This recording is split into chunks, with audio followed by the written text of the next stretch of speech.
Yeah, appreciate everybody for tapping in tonight.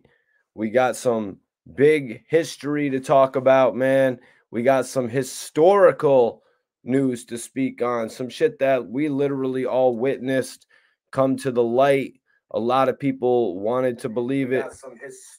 Excuse me, let me get my sound right. Let me get my sound correct. Sorry about that, y'all. Computer is on mute. But let me get my sound right tonight. We got a big show. Damn, I actually wanted to hit up the Henny before the show tonight. Didn't get the opportunity to. It is what it is. We got some shit to talk about. What up, Darren?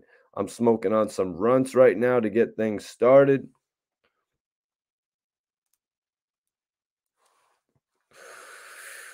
So many years ago, the likes of Trick Daddy, the likes of 50 Cent, all came out with the news that Rick Ross was a correctional officer.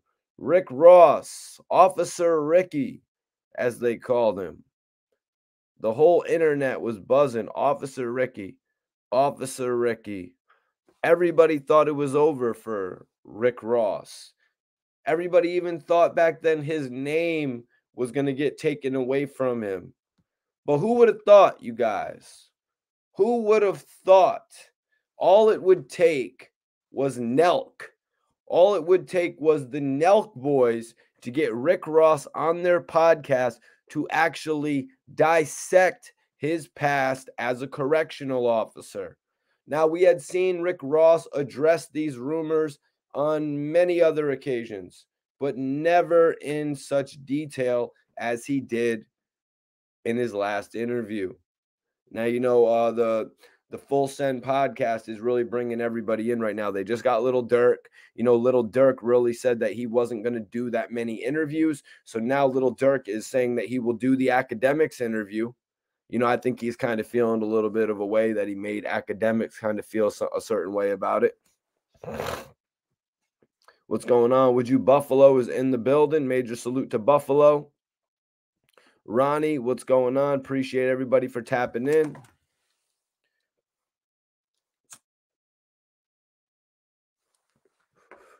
We got a hell of a show tonight, man. We got a hell of a show. We are going to run down Rick Ross basically admitting to the world finally in great detail what he did to become a correctional officer, the classes, the fitness he had to become involved in, actually what they told him. They told Ross, they said, "We see greatness in you. We see greatness in you." They told Ross that he could have been one of two things, a fireman, or Ross could have been a correctional officer. So funny that the man was offered to be a fireman or a correctional officer, knowing his history, knowing what he wants to get involved with. He actually chose the CO route. You know what I'm saying? We're going to get into it all tonight, man. Also, we're speaking on WAC 100. Also, we are speaking on WAC 100 tonight, you guys. WAC 100, basically going at it with Mimo 600. You know, two guys that at one point we thought they were going to be aligned. You know what I mean? At one point, I actually thought Mimo 600 was going to be aligned with WAC. You know what I mean? I thought them two were actually going to take on a relationship and WAC was going to expand his brand to Chicago. You know, I thought that was actually a smart move. Doesn't look like that's going to be happening now. What's going on? We got B More in the building. Major salute to Baltimore in the building. Let me know what city you're tapping in from, man. Today we have a story that has been in development for quite some time. You know what I mean? Some of the statements, some of the quotes that Rick Ross put out there about his past as a CO, I found to be quite shocking, you guys. I found them to be quite shocking. What's popping? Would you appreciate everybody for tapping in tonight? Definitely appreciate everybody for tapping in tonight, man.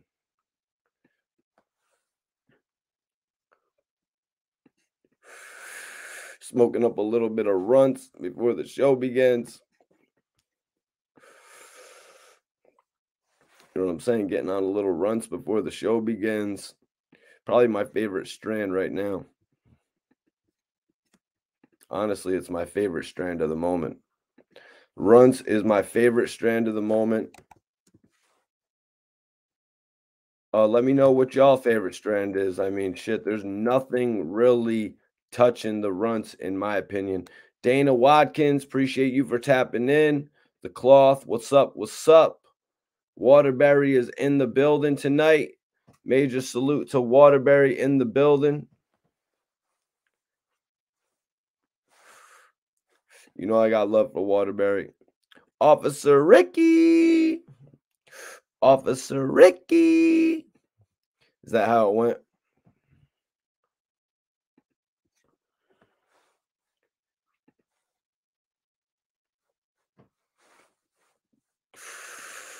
Blue Dream was fire. You talking about the Chronic, obviously, right, brother?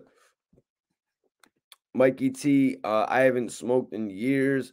Gone off of them orange strips. What do you mean, bro? What's the orange strips? Talk to me, man. Chase Moolah is in the building. You know, I appreciate everybody tapping in tonight. We have some crazy stories to touch on, man. Whack 100 and Mimo 600 just won't stop going at one another. Just like me, I can't stop, won't stop doing these blogs. Mimo and 600 and Whack 100 won't stop ending up in the same clubhouse room together. Trenton, New Jersey. Major salute to Trenton, New Jersey. Do me a favor, if you're in this video now, share this live video, man.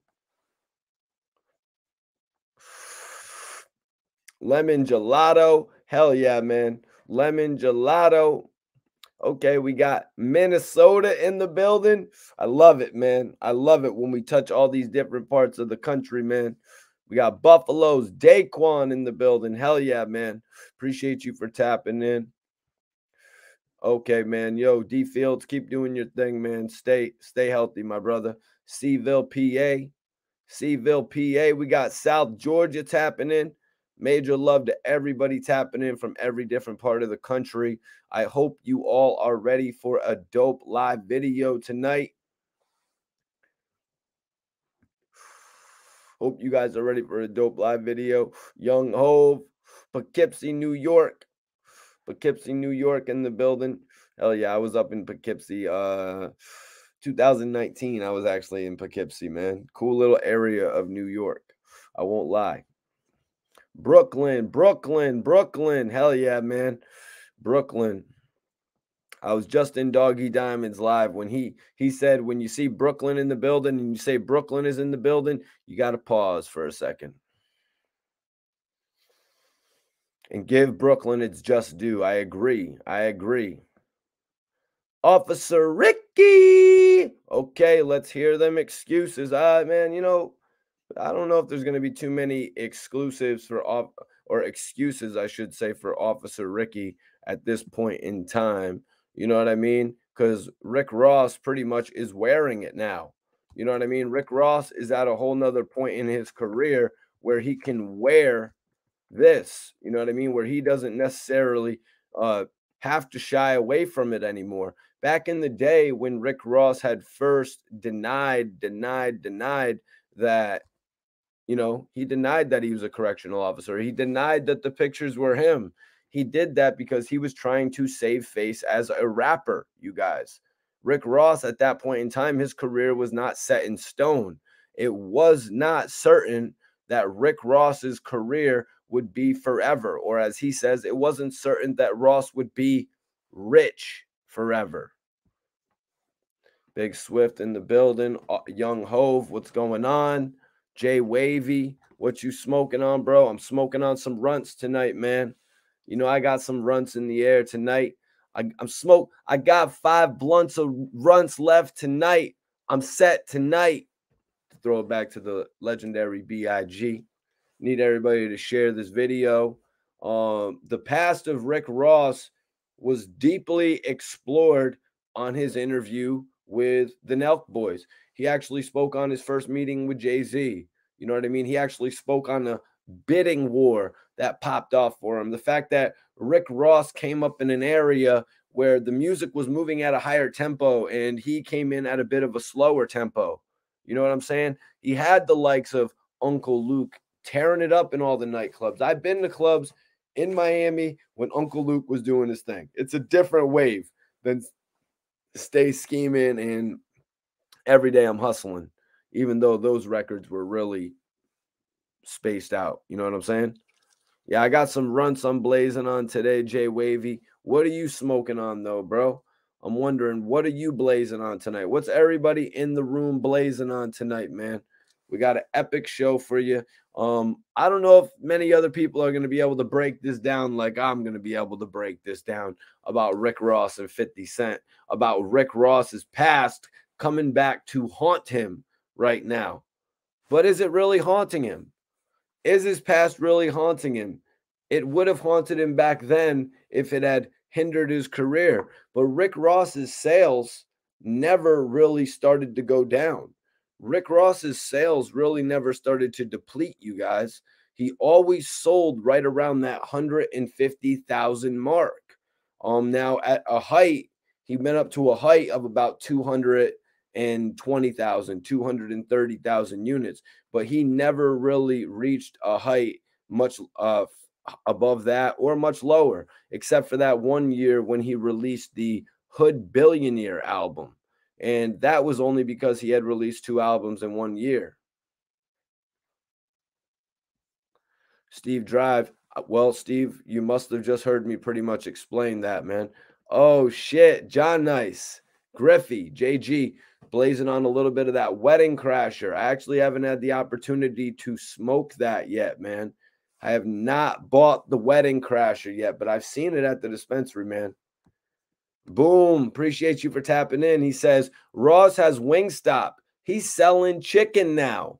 Yeah, Ross is selling chicken now. He touched on it on the podcast. He said he got into his first Wingstop. Kind of sucks. The Wingstop in my area is out of service. They haven't been back open for quite some time, but I will have to say Ross does chicken better than most. You know what I mean? Ross does chicken better than many. I would even have to say it's better than Popeyes. What's going on, man? Capital third letter C is in the building. I appreciate it if everybody in here shares this video. We got this Rick Ross 50 Cent throwback conversation tonight, which I'm all the way in for, man. You know what I mean? I'm all the way in for because I personally witnessed this whole thing go down. Capital third letter C says Ross is one of the few that beat the rap game. That beat the rap game. Very interested in you expanding on that a little bit, capital third letter. Apollo says, which group was bigger, MMG or G Unit? Well, if you look at the simple facts of it, if you basic facts of it, you guys, if you look at the basic facts of it, 50 Cent actually had an artist like The Game who sold over 500,000 first week. 50 Cent had an artist like Lloyd Banks who sold 2.5 million. He did 400,000 first week. He had another artist in Young Buck who sold, nearly double platinum. 50 clearly had the higher selling artist, but Rick Ross has actually had some artists that have had more longevity than any of the G Unit guys, probably outside of The Game. That being Meek Mill, Wale, artists like that. So you really need to take that into consideration. You know what I mean? Nobody in G Unit actually eclipsed Rick Ross. You see what I'm saying? But no, excuse me. Nobody in G Unit eclipsed 50 Cent. Meek Mill eclipsed Rick Ross. Rick Ross actually he got passed up by Meek Mill. That is the point, of this shit. Yo, details in the building. My guy.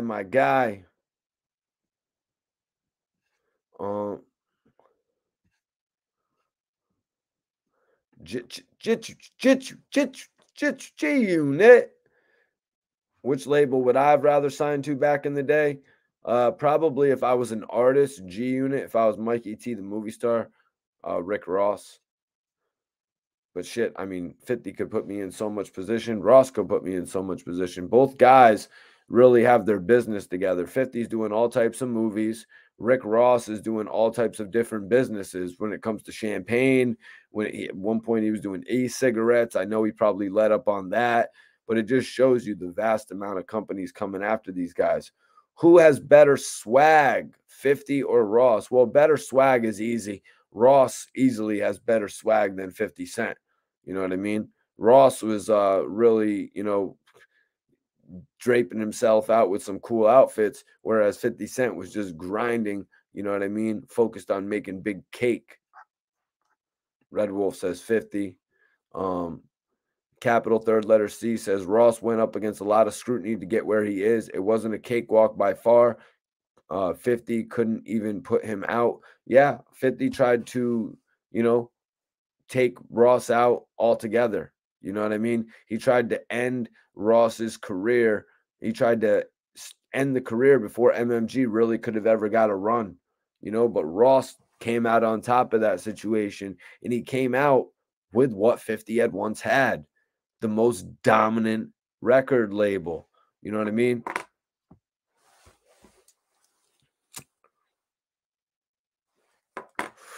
I'm going to put a poll up right now.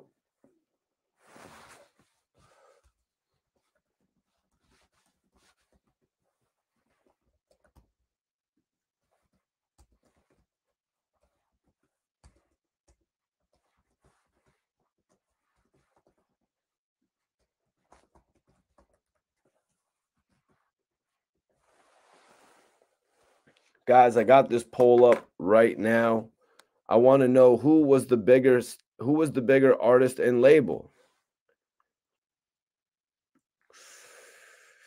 Justin is right. Rick Ross never went diamond like 50 Cent. That's a big point. That's a big point to put out there. 50 Cent had more record sales. I don't even think Rick Ross ever sold 5 million copies of one of his albums,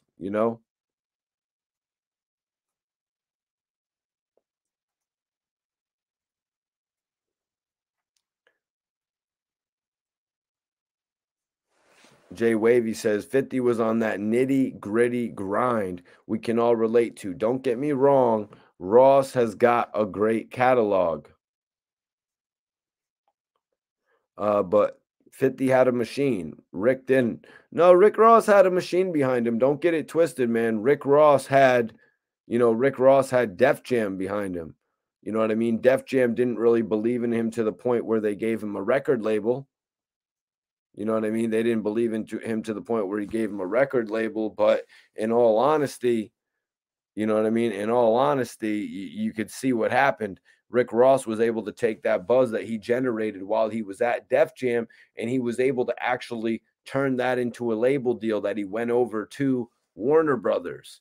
And then they actually pushed him over to Atlantic Records. So he's had, based on the relationship he created with Def Jam when he had first signed with Jay-Z, he created a lot of other relationships based off that, man.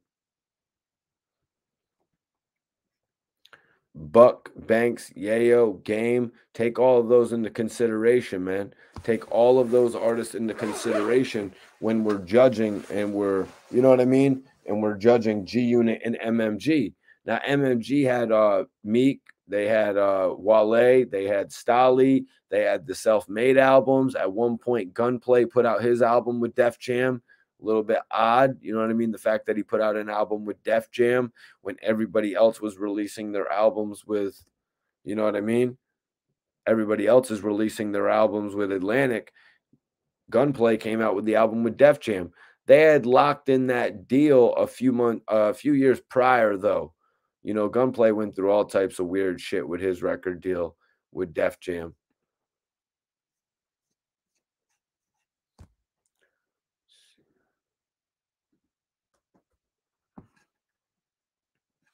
Sticks and Stone says, what happened to Pill? Well, what happened with Pill was that it was actually the whole situation that 50 Cent, or excuse me, that Rick Ross had going with Warner. It was basically based on the fact that It was based on the fact that there was gonna be 3 different artists that came with Ross. One of those artists actually had a deal with Atlantic or Warner, and that was Pill, so they actually put him with the group. Kinda like how The Game got put with G Unit through Dr. Dre. And then once I guess it was a one-year contract or something like that, and once the one-year contract ran up, they just pretty much dipped.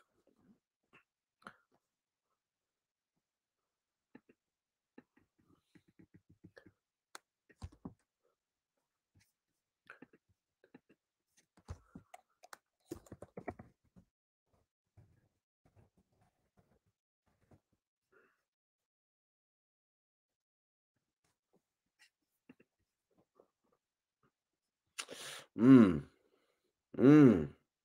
Justin, interesting comment here. He says, 50 should have never went up against Kanye because after that, that's when G Unit started to crumble. It was before that, Justin. It was actually before that when G Unit started to crumble, bro. You know, it was actually before that when G Unit started to crumble, because that album Curtis came out in 2007.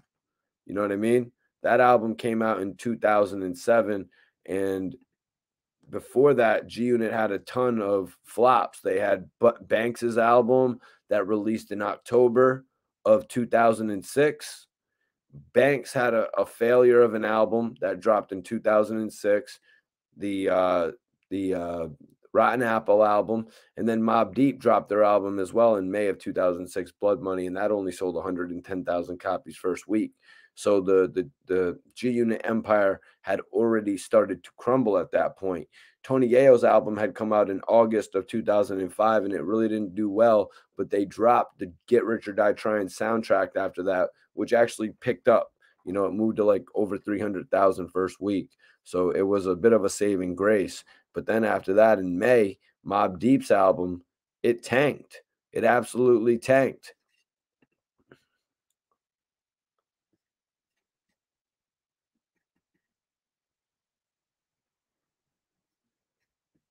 Boom says G Unit fell off because artists couldn't hold it up without Fifth. Well, you know, that's one thing that Young Buck said in his song, The Cleanup Man. He says, 50 give me the weight, I could put it on my shoulders. You know, the unit is my gang, I'm a goddamn soldier, something like that. He said, 50 give me the weight, I could put it on my shoulders. The unit is my gang, I'm a soldier. You know, you could count on me when the team is down by 3. He was talking about Mobb Deep, Tony Yayo, and Lloyd Banks. You know, you can count on me to come through when the whole team is down by 3. Yeah, and if even if I did miss, you know, I come back. I don't remember what he said. Even if I did miss, and I'd still come back. Something in this bitch. I can't remember. Hey, you know what I mean? It was a pretty good song by Young Buck, but Young Buck's album didn't hold up either, man. You know what I mean? Young Buck's album, to be honest with you guys, didn't hold up either.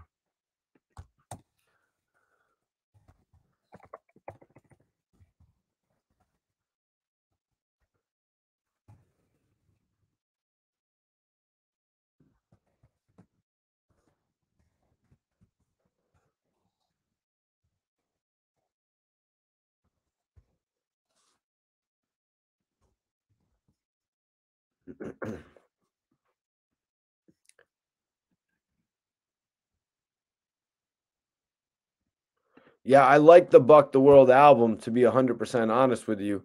I was a fan of the Buck the World album, but it didn't hold up with the sales because the singles were cringe. You know what I mean? The singles were cringe. He had Buck the World. No, no, no. He didn't have Buck the World. He had Get Buck. He had Get Buck as one of his singles. He had Get Buck as one of his singles, and then they just totally missed out on marketing the album. They just totally missed out on marketing the album where they could have, you know, in all honesty. Like Young Buck had put together a record with Linkin Park. Young Buck put together a record with Linkin Park. I don't see why 50 Cent didn't capitalize on that. Doesn't really make any sense to me. Bring the Philly Hip Hop Awards back. I was waiting on my Philly Hip Hop Award nomination.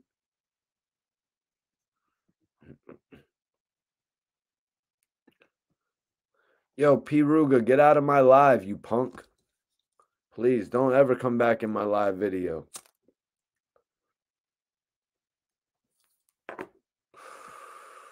I'd appreciate it. Yeah, Justin, the Slow Your Roll from Linkin Park was hard as hell. I think, in all honesty, they should have just put the other dude who rapped from Linkin Park on the record and just made it a whole and G Unit and Linkin Park collaboration. I got a feeling like 50 would have sold like a platinum album if he had done that, but it doesn't make any sense. Yep, that's true, Apollo. Wale got slept on, even with a single with Lady Gaga. You know what I mean? Even with a single with Lady Gaga, Wale was slept on. I think his first album was called Attention Deficit. You know what I mean? But when he linked up with Rick Ross and he took the lane that he did, he was on fire. Wale got to the point where he was on fire. I don't know what's happened in the last few years, with Wale's career, but hopefully he gets back on it because he had put out a couple number one albums, I want to say. He did a couple number one albums, man.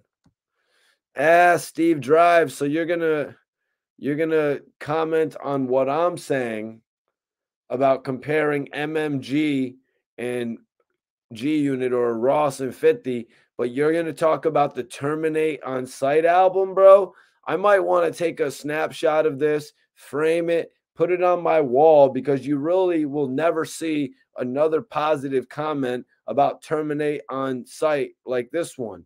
Terminate on Sight was the most slept on album. Wow. Rotten Apple and Buck the World were much more slept on than Terminate on Sight. Terminate on Sight was not a good album, my friend. It was not a good album. Jesus. I'm going to say any of the self-made albums that Rick Ross did were better than Terminate on Sight.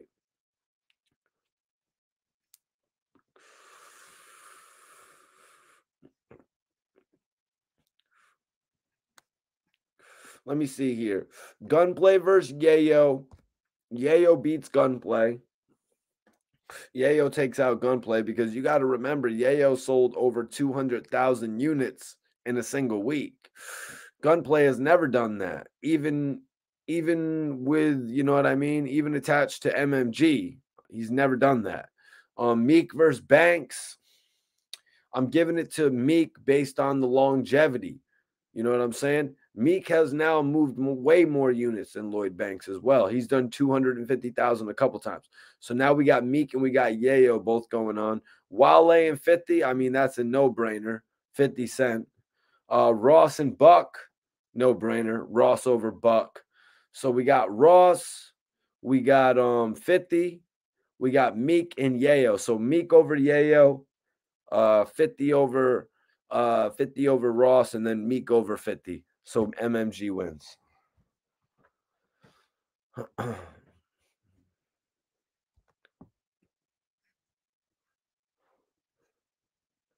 I said group album, Mikey. No, Terminate on Sight was if I think Beg for Mercy was a 10, bro.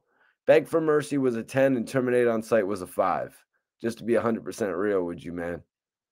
Terminate on Sight was like a 5, maybe a 4. Yep. The way I broke it down, you could really tell that MMG won because of the fact that Meek Mill has remained more consistent than 50 Cent. You know what I mean? Meek Mill's still popping right now, man. Meek Mill has better albums than 50 Cent. Hate to say it, you guys. But when a man only has 2 good albums, maybe 3, if you consider The Massacre that great of an album, you just got to kind of be real about things. You know what I mean? Meek Mill, let's be real. Meek Mill's first album is a lot better than 50's third album. Meek Mill's second album is a lot better than probably 50's second album. Shit, it's probably better than The Massacre. I know it's definitely better than Before I Self-Destruct. any of Meek Mill's albums are better than Animal Ambition. You know, I'm just being real, you guys. Ha, ha, ha. Yeah, they think I'm trolling right now. Well, we're not getting to the topic. I'll tell you that much. I got a bunch of notes written out. Share this video. You know what I'm saying?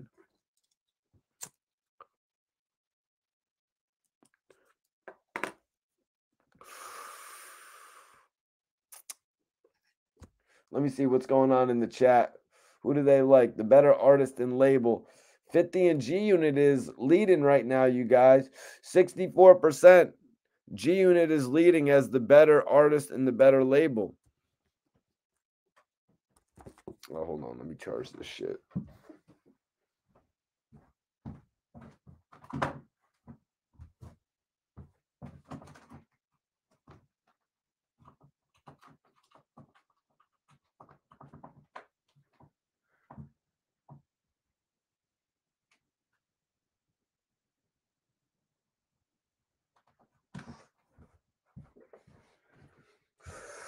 My bad, y'all. I had to go plug that shit on my charger. Salute to my bro right there, Majestic. Looking good, bro. Good to see you in here, man. Mr. Clark, had that Jet Lotto yet? No, I have not had the Jet Lotto, bro. I haven't even really seen that, to be honest with you, man. I thought it was the Shark Lotto. Yeah. G Unit is way better than MMG. What do you think, Majestic? Better label, G Unit or MMG? Yeah, you know, I was just in a live the other night on Clubhouse talking about the massacre, talking about how many bad songs were actually on it. You know what I mean? Talking about how many weak songs were actually on the massacre. So that's kind of, you know what I mean? That's kind of why I was like kind of discrediting it just now because of the. Let's look at some of the tracks on it. You got Guns Come Out, wasn't that great? So Amazing, wasn't that great? Let me see.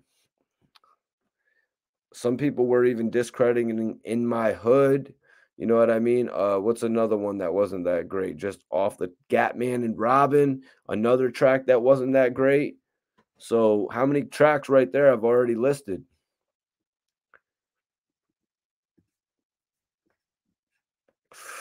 Position of Power was good. God Gave Me Style was good. Ski Mask Way was dope. Baltimore Love Thing was all right. Right? Baltimore Love Thing was all right.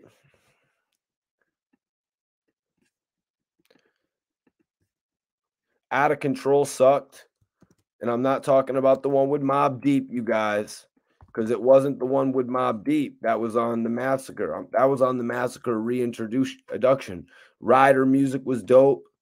In My Hood is heat. Yeah, In My Hood is good, but it's short. You know, 50 had introduced that new way of recording. You know what I mean? 50 had introduced that new way of recording songs where you would only do 2 verses. And that's one thing that kind of annoyed me as a fan. I'm like, okay, so now I just paid $20 for an album and we only got 2 verses per track. Okay, they found a way to make more money. They found a way to hustle me. You know what I'm saying? Yep, exactly. I got you right there. 10 plus good cuts. What more do you want? Yeah, man. Right there. I'm saying I put Power of the Dollar over the Massacre, man. I think the only song I didn't like on Power of the Dollar was The Repercussions. Justin said it. Get in My Car was all right. Yeah, it wasn't no single. Candy Shop was weak. Let's just be real. Let's just be real when we're talking about this shit. Yeah, that Out of Control Dr. Dre beat was a real letdown. I really loved the remix. I feel like it should have been used for Mobb Deep's album, though. I really feel like they dropped the ball there. My guy RBH was kind of explaining to me, though. He was like, Mikey T, in all honesty, that was probably the best way for 50 to actually get all them looks for Mobb Deep, because they weren't going to get the budget to do the Out of Control remix, the Have a Party with Nate Dogg, and the Put 'em in Their Place, all on the Blood Money album. So 50 realistically did that the best way to get Mobb Deep as many looks as he could. So I've got to look at it from that perspective. Hit for hit, Rick is smoking him. Rick's got him on a lot of the lyrics too, man, because after Power of the Dollar, 50 kind of went, you know what I mean? He kind of went off on the lyrics for me, man. Sean Baglife was popping with you, man. William says, I hear where Mikey's coming from. Thank you, man. I appreciate you. If Power of the Dollar was released with two singles supported by the label, it would have been on level with Illmatic.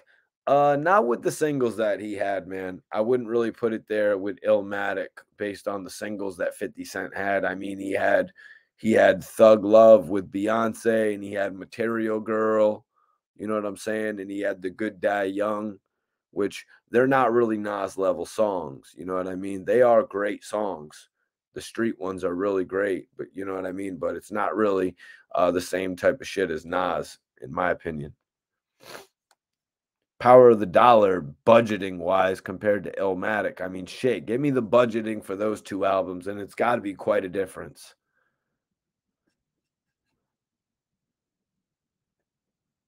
Yo, do your thing, Jay Wavy. I do appreciate you for tapping in. Be safe, my brother. Get in My Car was my favorite on the album. I really like the Rider music, the Ski Mask Way. Those were some of my favorite tracks on the Somebody's Gonna Die Tonight. That was one of the best tracks on there too. Not as good as Many Men, but a nice slow record. Nick Miller, I see you, bro. I didn't even see that right before I said it, but we keep it real over here. I hear you, Jay. Be easy, brother, and we'll see you on the next stream, man.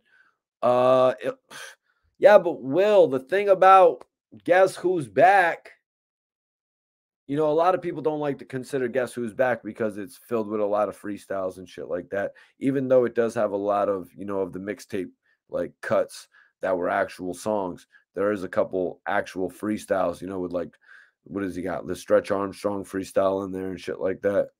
The 50 bars of pain on there and shit like that. Unconventional type of songs. That's why you don't really put it up there. Power of the Dollar was in more of an album format. My man Jay Wavy is hilarious. Jay, I don't know if you're still in here, but I actually told Scott Storch to his face that Candy Shop was the most corny song ever recorded and that it actually ruined 50 Cent's career. I actually told that to Scott Storch's face.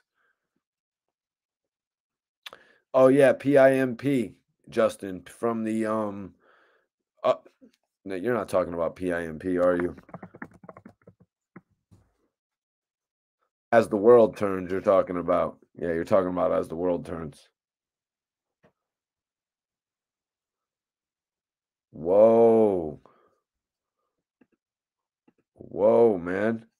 So we get the chance to finally talk about Ross admitting to be a CEO.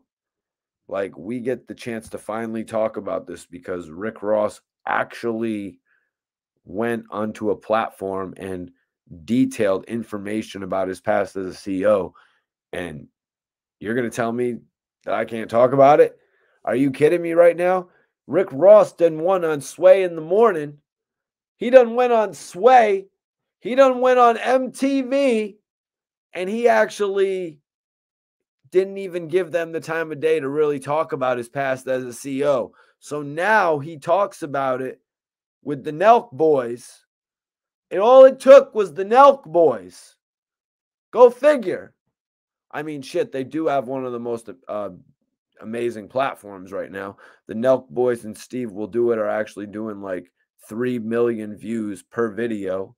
You know what I'm saying? They're doing like 3 million views per video, 5 million views or more per video. So they deserve to have all these guys like Rick Ross and Little Dirk on their platform, to be honest with you. And they deserve to ask all of the questions that everybody out there is wondering about. You know what I mean? They asked Ross about his first meeting with Jay-Z, where he talked about Jay-Z actually sending a jet. Jay-Z and LA Reid sending a jet for Rick Ross. You know what I mean? Rick Ross said, if this isn't about $1 million deal, I really don't even want to entertain it. Some of these facts we would never really get, but we got them on the Nelk Boy channel, man.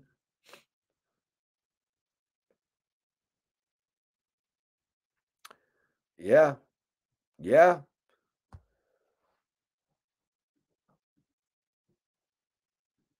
Yes.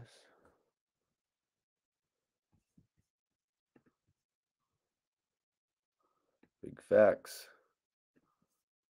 Big facts.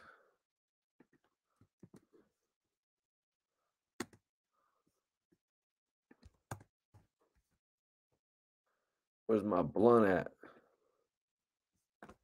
Let me light this blunt, man. Let me light this blunt up. Oh my God. Yeah, Justin. I got all the notes, bro. I got all the notes. But in all honesty, man,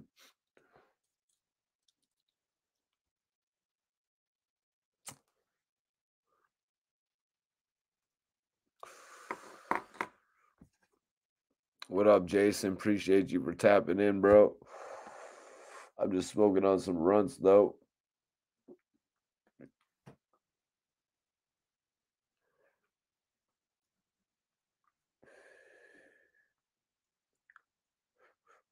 Damn, nice. We just crossed the 700 mark. We literally just crossed that 700 mark on the YouTube subscribers.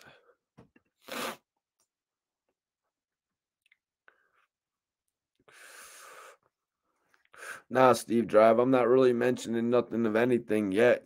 I haven't even got started on the show, to be honest with you. I'm just chilling. I'm not even going to go through any of my notes for a little bit. I'm just kicking it.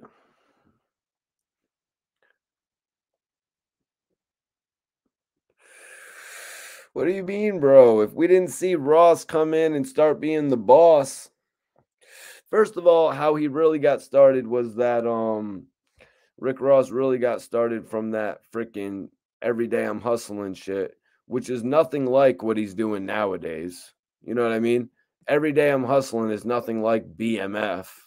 You know what I mean? It's totally different. He totally switched his demeanor. So crazy though, man. You know what I'm saying? It's so crazy that Rick Ross actually has been able to, redefine his flow so many different times. You know what I mean? Because he really came in doing shit with like T-Pain and stuff. You know what I mean? He really came in doing all different types of records. And then he really shifted his flow when he dropped the Magnificent record. And then even from there, once again, you know what I mean? Just the single choice. Just actually the single choice that he had for Magnificent was different than what a lot of rappers were doing. So that's what made him stand out as well. And then I guess you could say dissing Floyd Mayweather made him stand out as well. Ross said it. He went after 50. You know what I mean? He went after 50 in that situation.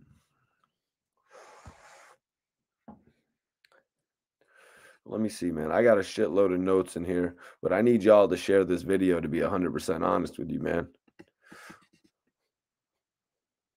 What do you mean? What classic album does Rick Ross have? Rick Ross has the God Forgives I Don't album, the Mastermind album, the Deeper Than Rap album. Like, bro, come on. Rick Ross has more better albums than he does. Not arguably. Rick Ross has more dope albums than what 50 Cent has. And that is no cap. I mean, unless you're gonna add in Beg for Mercy, you know what I mean? You better add in Beg for Mercy, actually, if you want some shit that's even gonna be comparable. Uh Let me see right here.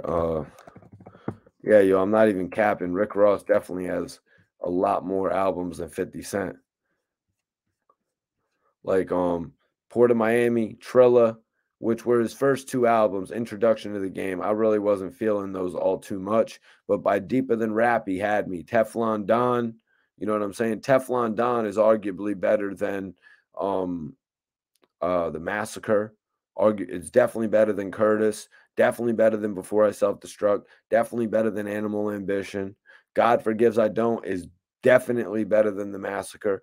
All of this is just not better than Get Rich or Die Trying. You know what I mean? All of Ross's albums are, he has more albums than 50. Ross has a better catalog than the game right here. Ross has a better catalog than the game. Jesus.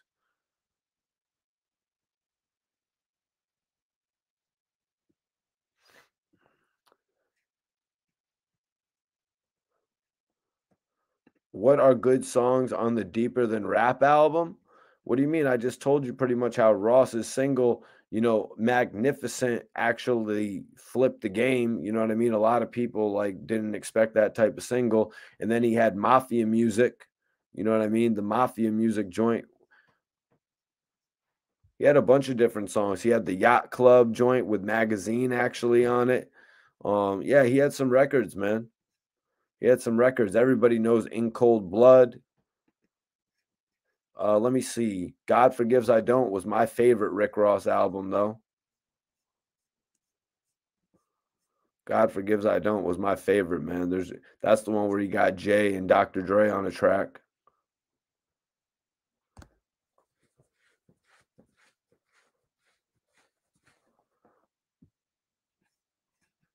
Damn, this dude wants his own YouTube channel or something. Rich Forever. Rich Forever. Yeah, God Forgives I Don't is Rick Ross's best album, but also Mastermind, Teflon Don, and Deeper Than Rap are all considerable as well. All those albums are really good. So right there, that's what's that? One, two, three, four albums in a row. And then, like I said, Ross had released that Hood Billionaire album that only sold about 54,000 first week, and it kind of ended his run. But he had four dope albums in a row right there, you guys. He really was running shit. 50 has never had a point of his career where he had four albums in a row. That did really good. Like somebody said in the chat earlier, 50 kind of messed himself up when he did the Curtis album. Nick Miller, yeah. Yeah, what was that song that 50 had with Olivia called We Both Think Alike? Jesus. He was really, really seriously running his shit into the ground when he started doing those, because like 50 couldn't do like how Ross was talking about in this interview, how the Miami scene was like kind of fast paced shit. Like 50 couldn't really do fast paced music so much. You know what I mean? Um, Listen to Out of Control Remix. It really kind of wasn't all that fast paced. You know what I mean? The one fast paced record he really had was Disco Inferno. Get Rich, The Massacre, Beg for Mercy, the soundtrack. Okay, so that's four. But they weren't in a row, bro.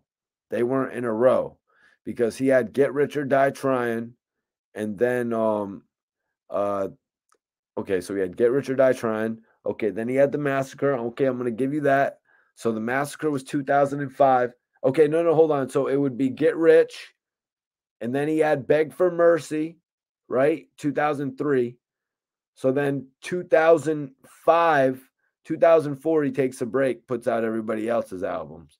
2005, he comes back with The Massacre, and then the Get Rich soundtrack. Boom, right there. You got me. You proved me wrong right there, man. You got me right there, bro.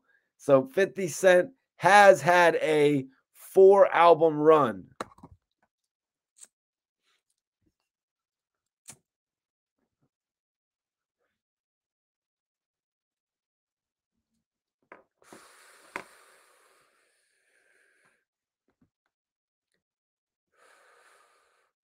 And before that, he was on an iconic mixtape run. But yo, you got to realize those albums were more spaced out. What I'm saying from Rick Ross happened between 2009 and 2014, which doesn't really sound all that great, but that's actually an album almost every single year. And it's a solo album every single year, man.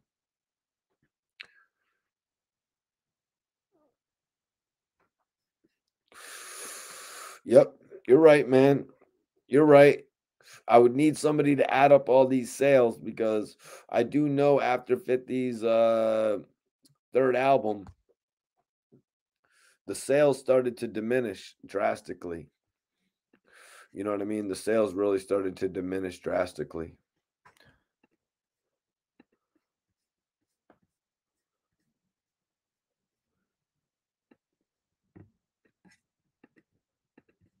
The sales started to diminish drastically. I mean, to the point where, like, like 50 actually went from moving 650,000 units. 50 went from moving 650,000 units to moving 150,000. It was insane. Like 50 literally witnessed that happen to Young Buck. He witnessed it happen to Lloyd Banks. Both of their album sales diminishing to 150,000. But then he witnessed it happen to himself.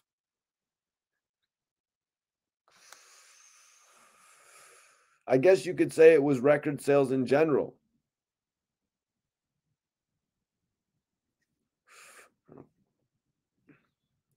Justin says Fifth over succeeded with his first two albums. Fifth over succeeded with his first two albums. His third album came out and moved 50,000 units as well, though, man. You can't discount that. You cannot discount that. He just did it a bad week. You know what I mean? He actually released the shit a bad week, you guys. You know what I mean? Actually coming out and releasing his album the same week as Kanye West. Kanye West moved like 800,000 units. Somebody get me the actual number. But Kanye West moved like 800 plus thousand units that week.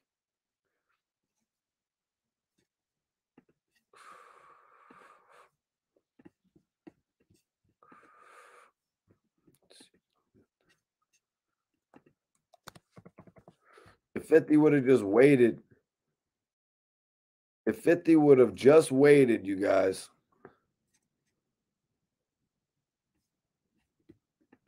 he could have possibly sold more units. You know what I mean? Doing an opposite week. He released against Kanye West on September 11th. Yeah, Marzell, 50 actually moved about 650,000. What did I say? Did I have an exact number a few minutes ago? He moved like 650,000 units. 650, Justin, over 600, about 6.5.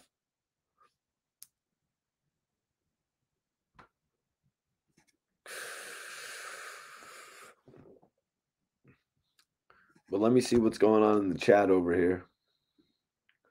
I want to see what's going on in the chat. The better artist and label.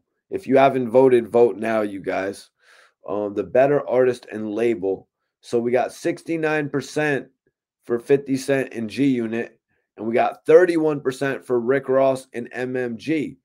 Guys, I know there's a lot of people out there who would have wanted to sign with MMG. I know there's a lot of people who just thought MMG was the coolest shit in the music industry. So please vote in the right manner when you vote in the poll, y'all.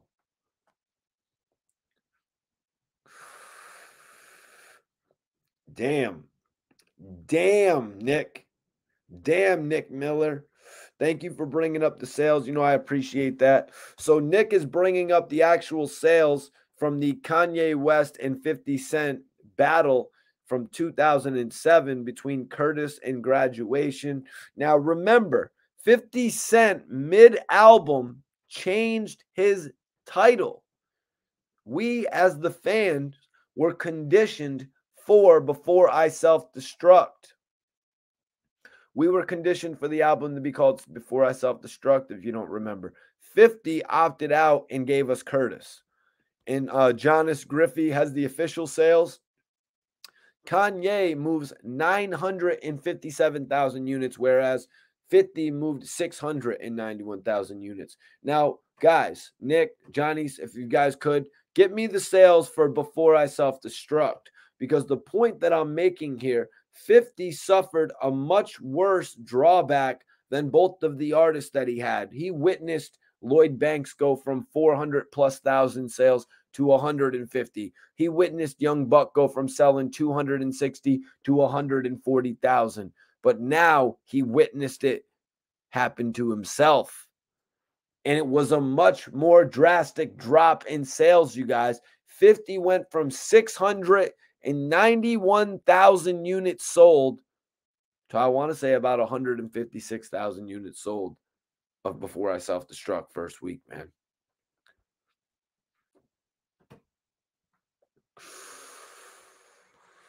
Steve, I need the numbers. I need the numbers for Before I Self-Destruct. I need the numbers. I understand 50 sold 870K in a week. And then the next week, he moved about 816,000. It's never been done before. And then the Massacre, he does it. He moves 1.1 million in a short week. A week is short when you're smoking some good runts. And then after that 1.1 million, 50 thought he could fly, you guys. 50 thought he could do no wrong, and he released an album called Curtis to go up against Graduation, and he lost. Nick Miller, we've got the sales for Before I Self-Destruct. Afterwards, 50's album, Before I Self-Destruct, it tanked. It tanked, you guys. 160K first week for 50 Cent. It had to be one of the biggest letdowns in the history of music. Even bigger than losing to Kanye West, you guys. If I was around back in the day, I would have been reporting on that shit. Actually, the very next year after that, I started studying to get into the game. I was like, you know what? Screw this. I'm going to figure out how to use the computer. I'm going to figure out how to reach out to these websites, and I'm going to start building my name. And in 2008, that's when I started figuring it all out.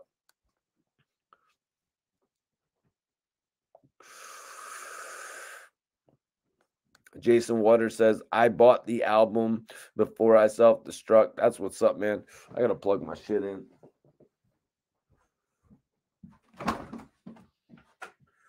Oh.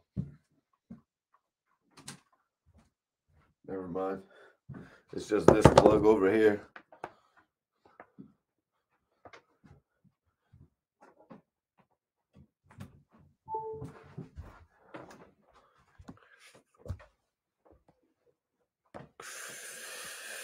Marzell says, I think 50 started focusing on too much shit at that point. At that point, the music suffered or he wasn't interested anymore. Jory says, everybody drops big time after his numbers, so he has every artist from that era streaming was coming in to play, and bootlegs were already there. The Before I Self-Destruct album came with a DVD. Yep, it came with the Before I Self-Destruct movie, actually. Yep, that's facts, man. Donnell, what's poppin'? Appreciate you for tapping in, man. Major love for the tap in tonight.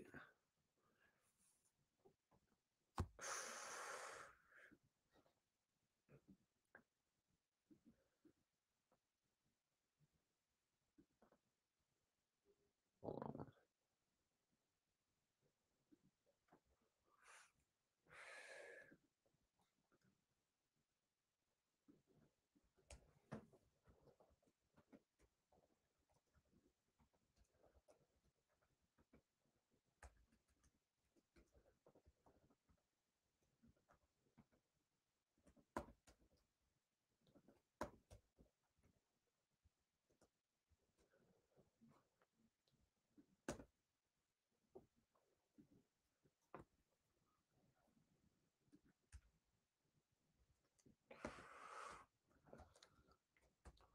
My bad, y'all.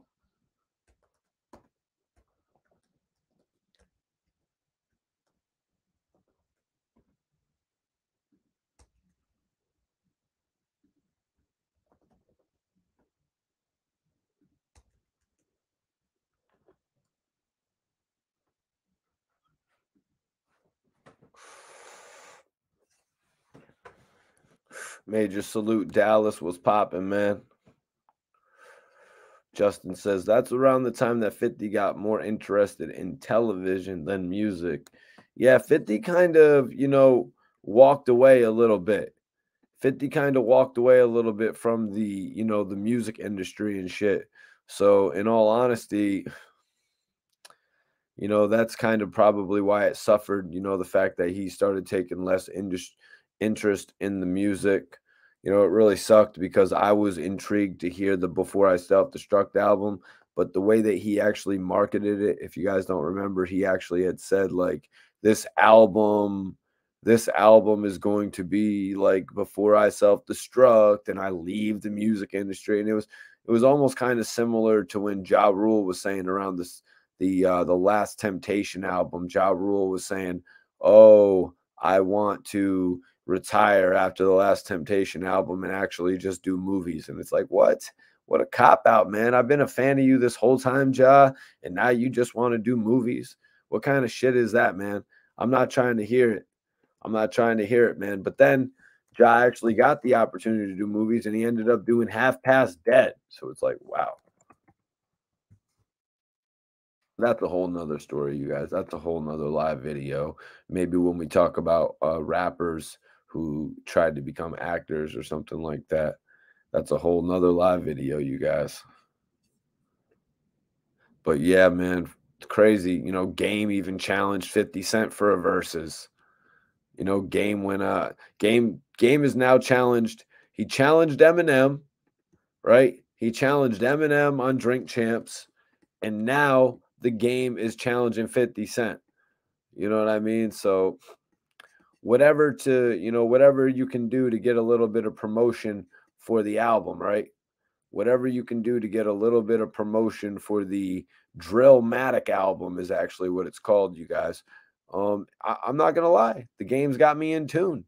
The Game's got me invested in what he might do. I mean, if 50 Cent signs off on this verses, which I don't think could happen, I don't think the verses could actually happen with 50 Cent in the Game because I don't think anybody's gonna put up enough money to actually make this versus happen. Like, why would they want to do, you know what I mean? Georgie says Game is just reaching. Steve Drive says, Mikey, what do you think 50's legacy is going to be? 50's going to be remembered as one of the greatest entertainers of all time. You know what I mean? He for sure is. He already got the star on the Walk of Fame, the Hollywood Walk of Fame or whatever that is. He got a star. Like Em and Dre came up and showed love with him and shit. 50 is really making it so he will never be forgotten. If there was a certain point in time where he kind of fell off with the music to the point where he didn't really, his music style wasn't really relevant anymore, he's found a way to remain relevant, for the foreseeable future. He's doing his thing. Young Generation says Game would lose badly if it came to a versus. Game would lose badly. That is quite hilarious, man. Capital Third Letter says, I don't see 50 doing a versus against anyone. And, that's probably because, like I said, they don't have the budget for it, unless they're doing a pay-per-view thing, like SV Twiz and myself were talking about the other night. If Jay-Z were to do a versus or a battle pay-per-view, like sort of like how Drake and Kanye did, where you would sort of like let the fans gauge it, sort of like Lil Wayne and Drake doing the Lil Wayne versus Drake tour. If you actually would do that and sell it on pay-per-view, where you were selling it for $50 a pay-per-view or $100 a pay-per-view, then it would make sense. But I don't know if there's enough money in it just because 50's getting streamed. They need to start selling this versus, whether they're selling it on the Hulu, the network, or they're selling it on Netflix, whatever network they're going to sell it on with a special tier to where they can pay an extra $5 or whatever. And then you've got 30 million people watching that have all paid $2.99 each. However, you're going to, I don't think 30 million people actually tune in, but I know millions of people do tune in. Game would only lose based on the popularity. Well, man, it would be based on the popularity of the song selection. Sometimes song selection is a major determining factor, you know? You know what I'm saying? See? Sometimes the actual selection of the songs is a major determining factor in who wins that round. And when you're doing 20 rounds, you know what I mean? And then whoever gets the majority, hopefully it's not a tie. It really should be 21. You know what I mean? It really should be 21 or 11, just like basketball. You know what I'm saying? Appreciate you, young generation. Thank you for tapping in. 108 Sutton Boulevard. Appreciate Sutton Boulevard for tapping in. Game would lose badly. That's what I was saying. Like when the game challenged Eminem, I was like, okay, the game's challenging Eminem here. So the game actually could use the 50 Cent records. And because if the game goes against 50 Cent, it's going to look a little bit cringe for the game to actually play the 50 Cent records. You know what I mean? It's going to be like, oh shit, game, you just played a 50 record. Oh shit, you just played another 50. Oh, game, isn't 50 on that hook? So the game would be catching a lot of flack from all the 50 shit.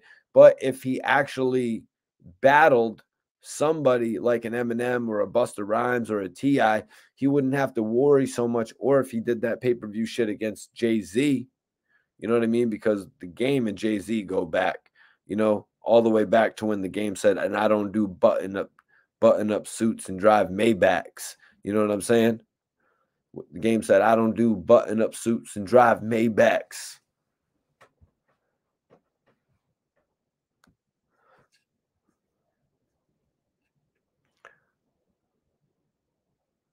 Ooh, Gravity. Gravity says, not to be disrespectful, but 50 would have been a much bigger rapper if he didn't make anything past his third album.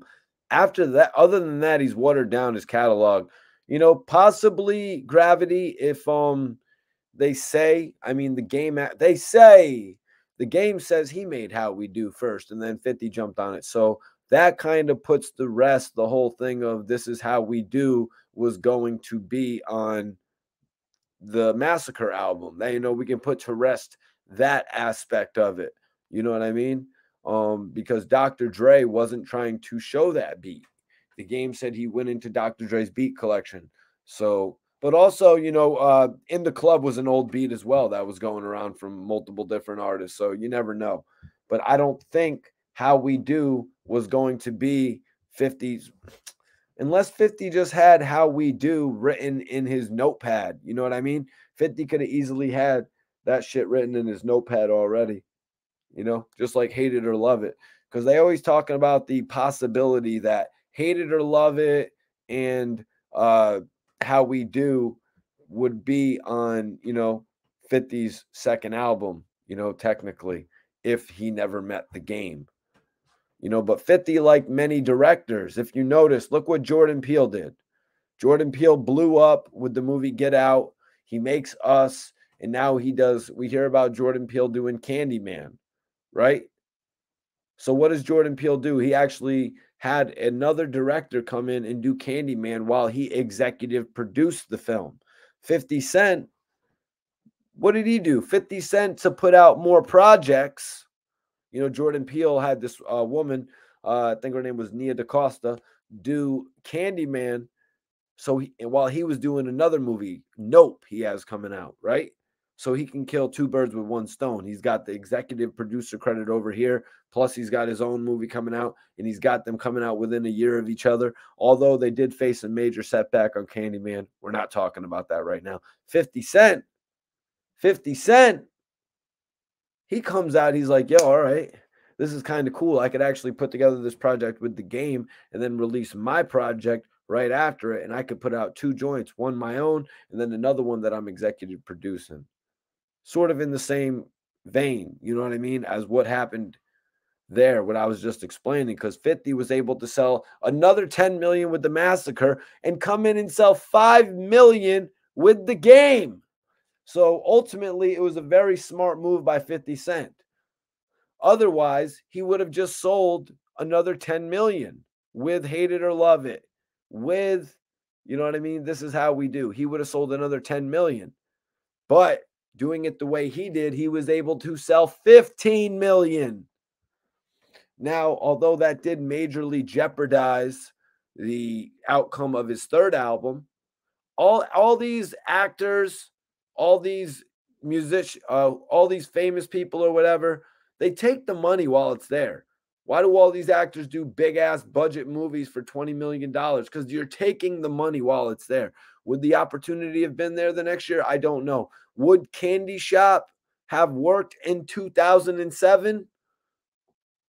Amusement Park was a huge failure. Amusement Park was a huge failure. So would Candy Shop have worked in 2007, you guys?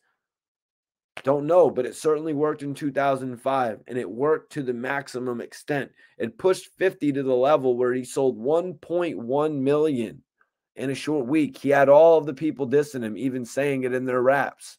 Eric Spencer, what's going on, man? What's going on? Gravity 50 would win off of Get Rich or Die Trying. Yep. What is good, Sean Bag? I appreciate you tapping in, man. Boom says 50 went diamond. His legacy set off Get Rich or Die Trying. He changed music. Yeah, he actually put out a movie based on his life. We haven't really seen a movie based on the life of Rick Ross. So, yeah, I'll give you that right there, bro.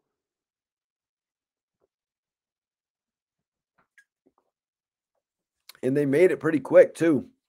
Within a few years. Game's biggest songs is with Fifth.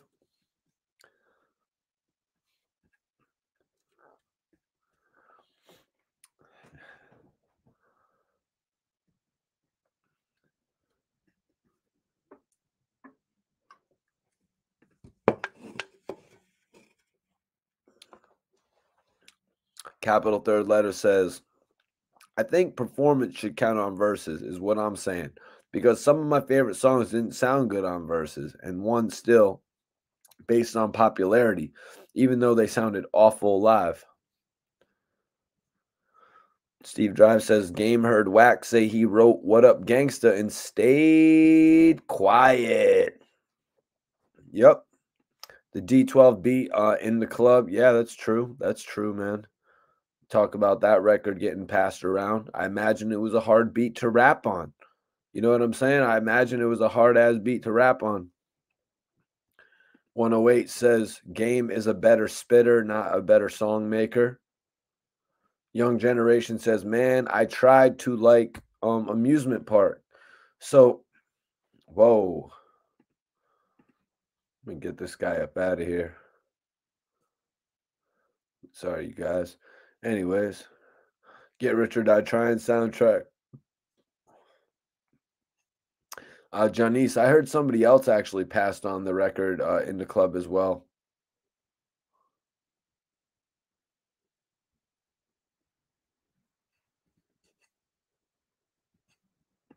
Movie about whose life? The Game's life?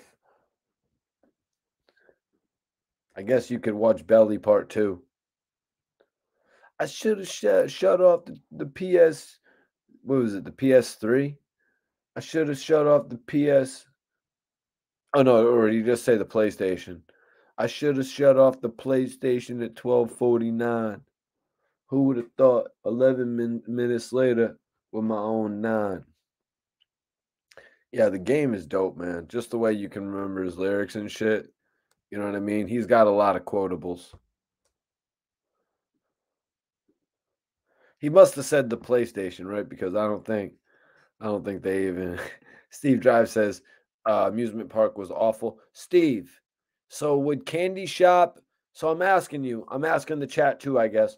If Candy Shop would have dropped in 2007, like if 50 would have had This Is How We Do and Hate It or Love It for his second album, and then for his third album, he would have had the Massacre singles on Curtis. You know, if he would have had Disco Inferno and he would have had Candy Shop, would Candy Shop have connected in 2007?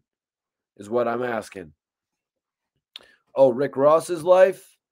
I mean, Ross, shit, I'd have to hear more about it, to be honest with you, man. The Life of Rick Ross. I mean, shit, it would be a great movie if it was about a guy who made a record label. That would be pretty sweet. Yo, big up, big up, big up. Toronto, Generation. I gotta disagree with you. G Unit albums were both dope. No, Beg for Mercy was an absolute classic. I cannot, I cannot say it wasn't a classic, but Terminated on Sight was trash. Terminated on Sight was trash, bro. I am sorry, but Terminated on Sight was trash. Tony Yayo, happy birthday, bro. My favorite rapper in G Unit, but Terminated on Sight was trash.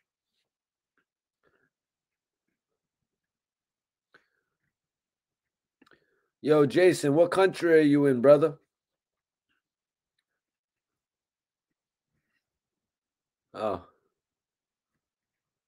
okay. So Steve Drive doesn't give me an answer to my question here. He just says that if Candy Shop came out in 2022, it would have been a #1 hit.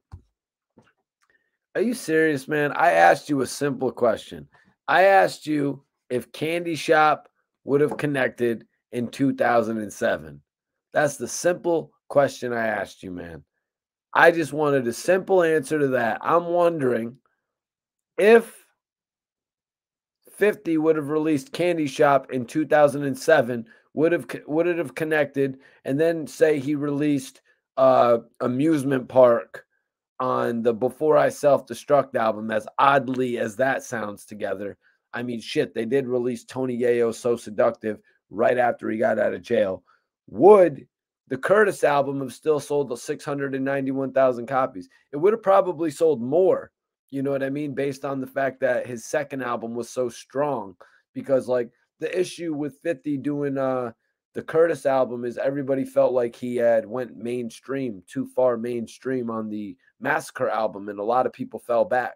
Almost, I would have to say 35% of the people, 30% of the people fell back from purchasing the third album that I just bought, the second. In the first week, of course. Justin asked, Mikey T, if Game would have never went against the grain, would they still be relevant? If Game would have never went against the grain, let me just say that the second G Unit album would have not been called Terminate on Sight. The second G Unit album would have consisted of 50, Banks, Yayo representing New York, and then you would have had Game and Young Buck representing the West Coast and the South. The second album probably would have been amazing. I'm a big fan of the Beg for Mercy album. So I feel like with those, with the addition of Young Buck, it really made for a great album. So if they followed it up, if they actually followed it up with the addition of the Game in the West Coast, I think it would have went through the roof, and they probably would have released at least 2 more albums. So they would have had the Terminator on Sight probably in January or 2005 or 2006, actually. Seemingly, it would have been 2006 because the Game would have been popping by then.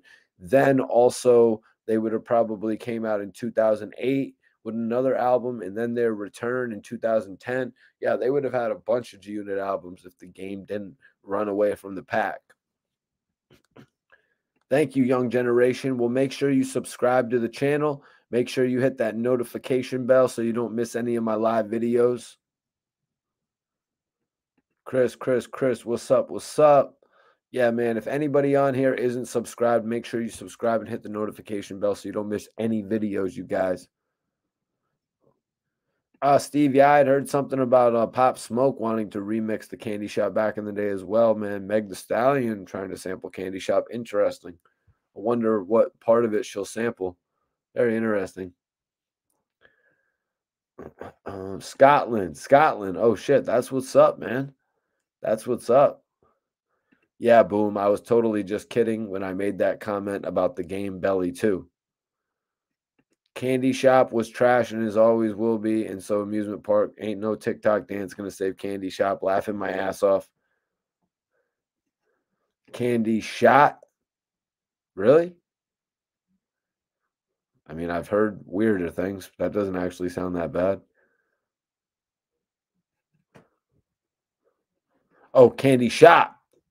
Candy Shop. I thought they were going with Candy Shot. That would have been cool. You know what I mean? Candy Shot would have been cool. Maybe they'll see this stream and do that. Before I self-destruct had terrible production. Wow, I wonder, now I'm wondering actually who had the most production credit on Before I Self-Destruct. I am from Scotland, Mikey T. Are you a big Drew McIntyre guy?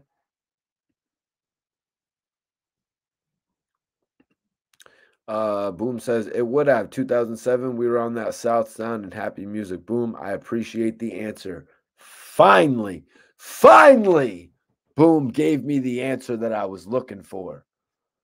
Millies, Moran, appreciate you for tapping in, bro. Appreciate you for leaving a comment as well.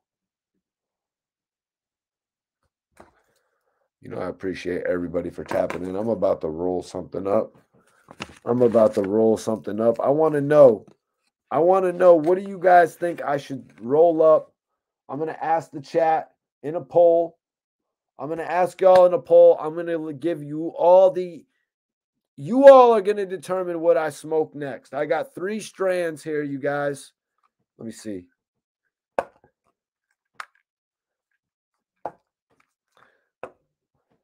I got 3 strands.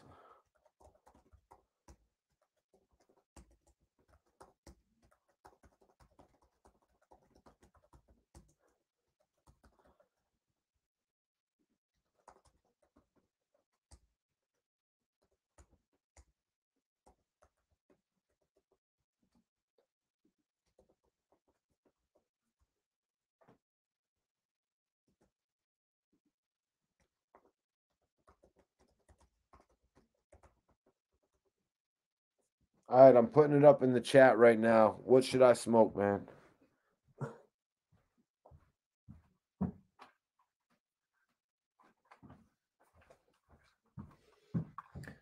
I got all 3 strands right here.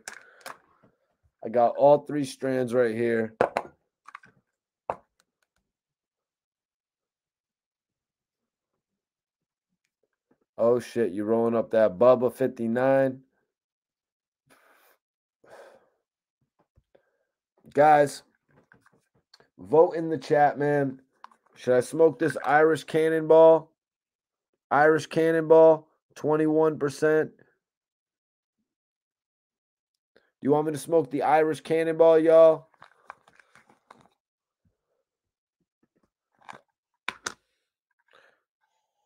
Irish Cannonball is some fire. Also, I got the GMO. This shit's actually 29%. What do y'all want me to smoke tonight? Let me know. I'm about to roll something up, but I'm asking y'all, or do you want me to smoke the runts? Classic runts right here. What do y'all want me to smoke? Let me know in the chat. I'm going to smoke up one of these joints. Yeah, the Irish is good, man. I was really shocked when I bought that a few weeks ago. That's why I bought another half of it last week or a few days ago. I was like, all right, I'm going to mess with that because it wasn't that bad. I usually just cop all cookies, but Burner ain't giving me no cookie deal. You know what I mean? I'm going to let y'all vote on what I should smoke. Capital third letter says roll up that GMO. Roll up that GMO. My man says roll up that GMO because you know that GMO it's got about 29% of that smoke. Y'all see that? Hell yeah, man. That GMO is lit, you guys. The GMO is lit. That's just 30% though. Y'all is trying to put me in y'all is trying to Gucci man me out tonight. Y'all is trying to have me Bumba. Y'all about trying to have me talking to my Bart Simpson chain tonight. You know what I'm saying? The Kush, man. GMO all day. Jonas says, just mix that Wedding Crasher and Gorilla Glue. About to light it up. I want everybody in here to vote. Vote right now. Let me know what I should smoke. It's looking like the GMO. People don't want me to be on that runts anymore, man. The G Unit BET Award era. Hell yeah, man. I remember that shit. I got some more runts right here.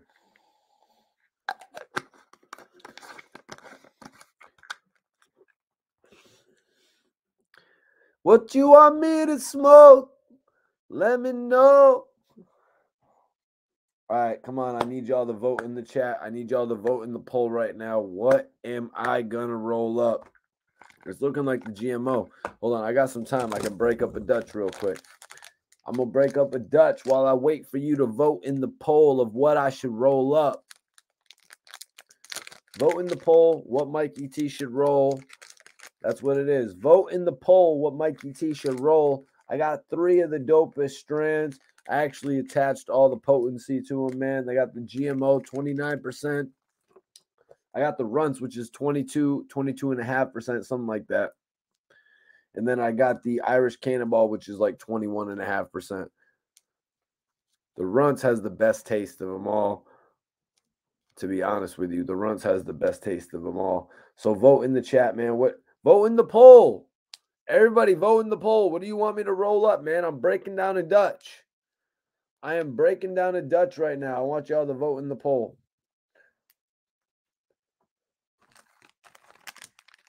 All right, new drink. All right, looks like it's the GMO, you guys.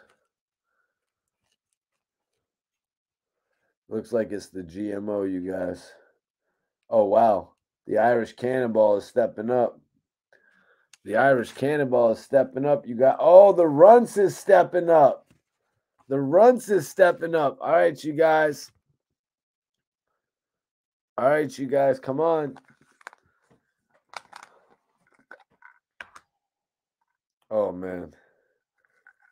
This is I'm about to roll up the GMO. Y'all said you wanted me to roll the GMO. It's looking, oh, hold on.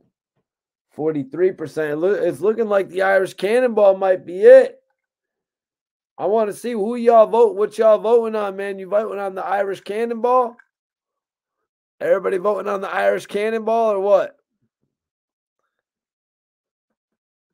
I want to know, you voting on the Irish Cannonball? You voting on the GMO? You voting on the GMO? Are you voting on the runts?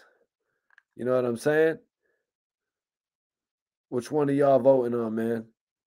Let me know. Put it in the chat. Which one are y'all voting on? Which one y'all want me to smoke? Or should I just hit up the Henny up? Henny thing is possible. Shout out to my guy, It's Biscuit. Just put that right there. Champagne. You know what I'm saying? You know what I'm saying? Anything is possible. Okay, my guy says that GMO. My guy says that GMO. Darren Hall says runts. Hell yeah. C, my guy C says, you already know it's that. You already know it's that GMO. Guys, it's looking like it's the GMO. The GMO is leading with 40%. So it looks like I'm going to put some of the GMO up. It looks like I'm going to put some of the GMO up, you guys. This shit is highly, highly lit, though, you guys.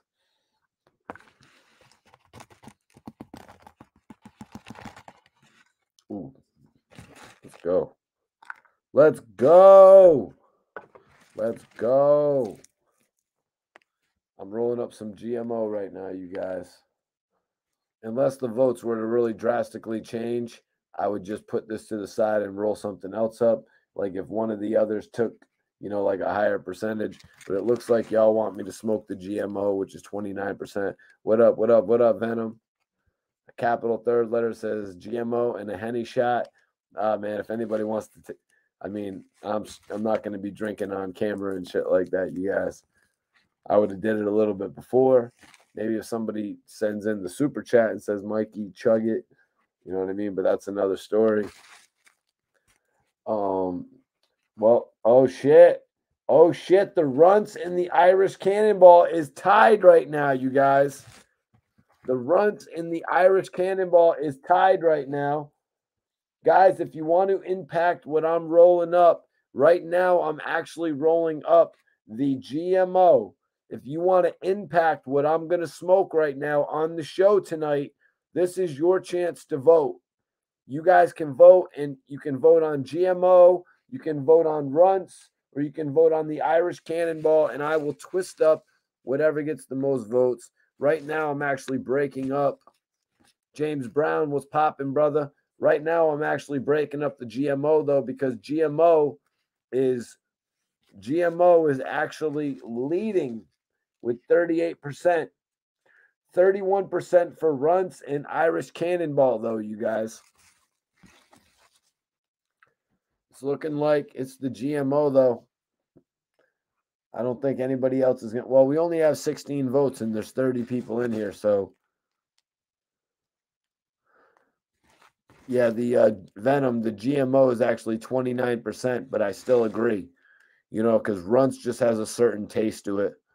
I've been off the Runts all day, though, man, so I ain't going to hate ending my day with the GMO, to be 100% honest with you. Justin says just mix them all together. Maybe I'll do that at some point tomorrow. But I'm going to end it off with the highest potency one right now. And GMO is actually a indica, so you know that shit puts you right to sleep. Me after drinking all this Red Bull, you know what I mean? After drinking all this Red Bull. But you know, hopefully one day when I get my Red Bull endorsement, I'll know how to even myself out from drinking so much Red Bull.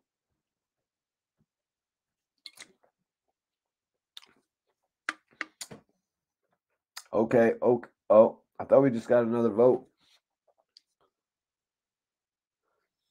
Didn't really impact. We did get another vote, but it didn't really impact it.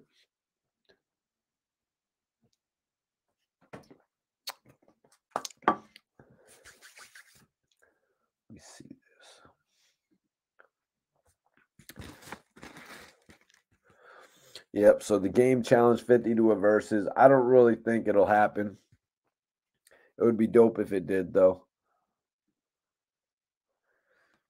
That would give us something to look forward to in the next year or so. You know, if it happened in 2021 or 2023 or 2022.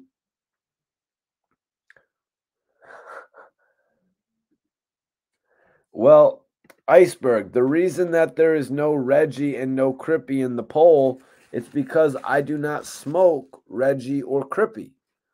You know what I mean? I don't really get any Reggie or Crippy. That was actually a joke one time when I said that I had actually smoked Reggie.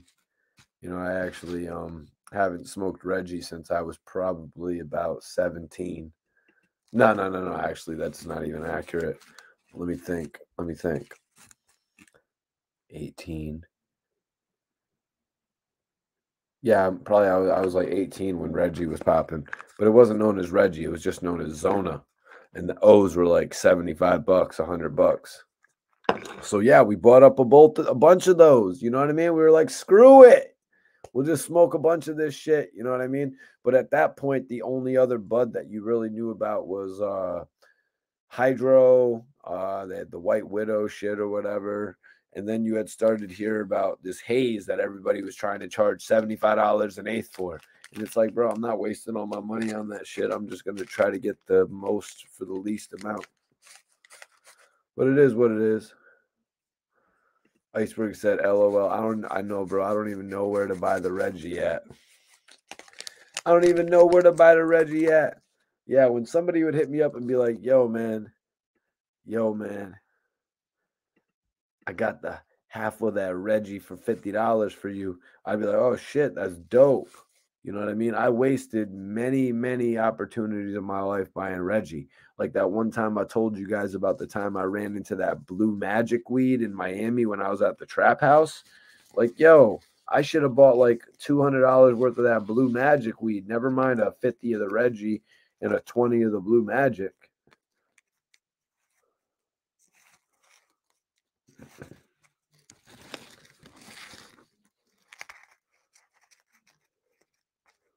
James, you're hilarious. They still got that Reggie up there in Buffalo, James. How much is it even going for nowadays? Isn't it like going for like $25 a seven? Like that's a really convenient way to smoke. You know what I mean? You could literally smoke like a seven a day, you know, comfortably. You know what I mean? You could literally smoke a seven a day comfortably if you were getting it for $25 and shit like that. But honestly, man, I'd rather smoke some good ass grade weed. Like this O of runts cost like 388. I might be able to get it for for for $300, 288 sometimes. So break that down. What does that really cost per eighth? You know, PZ remembers the Blue Magic story. Yeah, man, one of the biggest missed opportunities of my life. You know what I mean? Aside from not being able to, you know, pull Rihanna that one time when we were at the music video shoot together. But the Blue Magic story is very, very comparable to me not getting to holler at Rihanna that day. Whoever knows, I mean, I guess she was, you know what I mean? She was doing her thing at the video shoot and all that. Yep. Oh yeah, that's another one, bro. Yeah, a couple people definitely got me with the AK-47, you know, because like I don't you could get some and it was mad fire, but then other times people would just be like putting random shit into a clear see-through bag and just telling you it was, you know what I mean? Like, yo, I got the AK-47. You could buy 17 bags of it for $13 each. That's the cheapest I could go for you. You're like, oh shit. Well, that shit usually goes for about $20 a bag. If you're telling me you're gonna give it to me for 13 or $14, I mean that's a hookup right there, man. Let me get about 10 of them things. You know what I'm saying? Okay, I could do that for you, man. You know, some bullshit like that, you guys. Shit always happens, and then that shit's like some mid.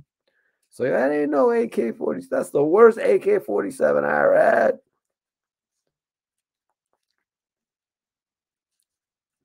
Should be annoying the hell out of me back in the day. I did not like when that shit would be happening. Yeah, 20 a G. Yep, 20 a G. Weed trees is so much better now, you know what I mean? Like that whole haze run, you know what I mean? But the haze was really good. Like I remember buying haze a few times when I went to New York on vacation and shit. You know what I mean? Because I would always go to New York because my brother lived in New York. So I went to New York on vacation and I would find some haze, and me and my girl were smoking haze, smoking like some shit, some haze in New York, and we was riding on a subway, and that shit just felt like a carnival ride. The haze was that good back in the day.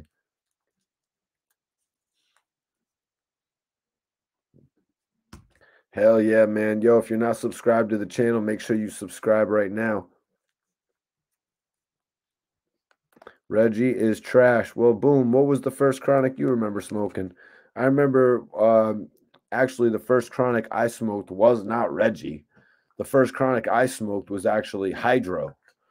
Yeah, the dude had the Hydro. You could either get it wasn't Reggie. You could get high mids for like $35 an eighth, or you could get Hydro, or you could get Hydro for $50 an eighth. So I was like, it was like my first time actually buying bud. So this dude actually met me in the bathroom at school and he gave me some bud and I got the good shit. He gave it to me in a cigarette box and all that. And so anyways, it was fire. You know, it was like some good ass hydro and shit. You know, shit was fire, man. But I ended up buying some high mids, which wasn't bad as well. So that was kind of like the grades you had. You had the haze, you had the I would say Hayes was better than AK-47 personally. Hayes, AK-47, which was right around the White Widow. Then you had a grade below that, the Hydro. Grade below that, the high mids, the mids, the Reggie, or the Arizona, as they were calling it. That's the breakdown right there. I need to do a shirt like that, right? I need to do a pyramid shirt. I need to do a pyramid shirt. Sorry. I need to do a.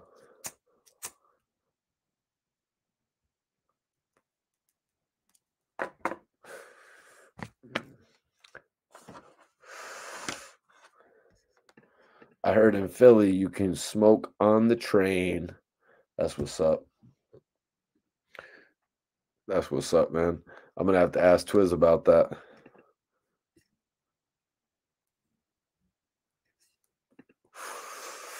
C says, I only had the AK-47 once. I bragged on it and never found it again. That's great, C. Yeah, that shit happens, man. I probably only realistically had it once as well. You know what I mean? I probably realistically only had it once as well. But every other time I probably actually got hustled to the point where it wasn't really it. You know what I mean?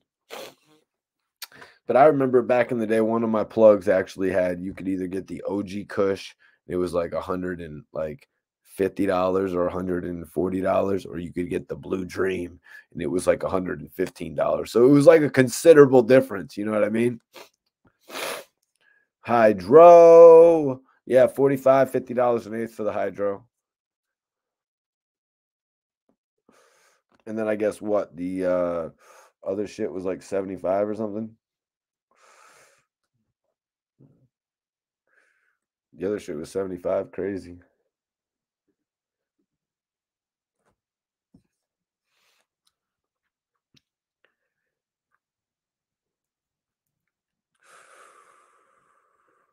I'm just gonna rock on here for a few more minutes, to be honest with you guys, until we get. I'm just kicking it, to be honest with you, smoking this out. Appreciate y'all for tapping in. Fun fact: Blue Dream was named after Frank Lucas's work. I don't know what the hell you mean by that, bro. I don't know what the hell you mean by that. Blue Magic. Wow. Let's see. Do some open questions here. Anybody ask Mikey T whatever you want. The floor is all of yours. The floor is yours, you guys. I want anybody to ask whatever they want.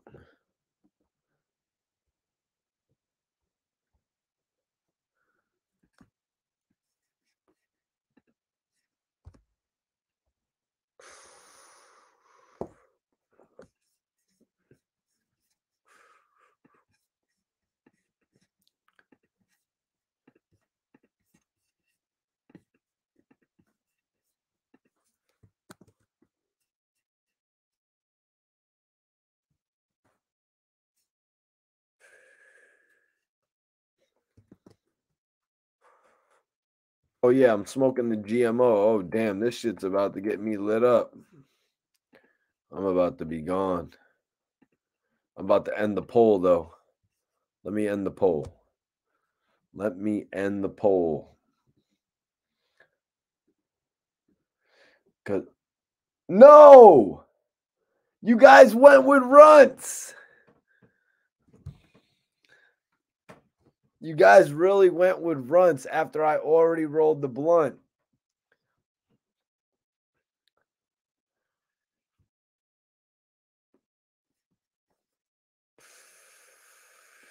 What's your stance on edibles? Edibles take too long to kick in. They take a little bit too long to kick in. I do remember one time I ate like a 5 gram omelet though. My friend made a 5 gram omelet and then he decided he would rather make um a 9 gram quesadilla. So he gave me the 5 gram omelet and I was more than willing to take it. You know, I just think it I just take it you know what I mean? Like I just think it takes a little bit too long to actually kick in, so that's why I don't do it. I've had a couple of the drinks as well. You know, they say they got like 100% in it or whatever like that, or 100, whatever it's called. I don't really know the term that they use. But I drank a couple of the drinks before and it really doesn't do much to me. You know what I mean?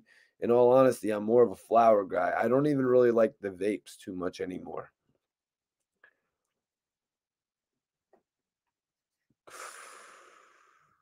Sour diesel was the shit. Yeah. Honestly, they got some sour diesel at the dispensary right now. It's 20%. If they got a deal on it tomorrow for 144 bucks a half, I might grab a half ounce of it, to be honest with you. I might grab a half ounce of it because some good sour is always great to have. I just haven't had any good connections on sour lately.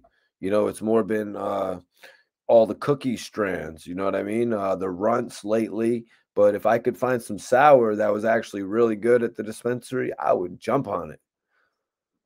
No pause. Jump all over that sour. All Pro says GMO is winning. Well, it's actually a tie right now. So we're gonna keep it going. Vote right now. Whoever gets the most, I'll roll another blunt. I'm gonna roll another blunt up of whichever one continues to win. Yeah, man. I really like cherry pie. Cherry pie is a very, very good strand. What is that? Is that Girl Scout cookies mixed with Gorilla Glue? Or let me know what that is, man. But I really like when it's grown well, cherry pie. It's got an absolutely delicious taste to it.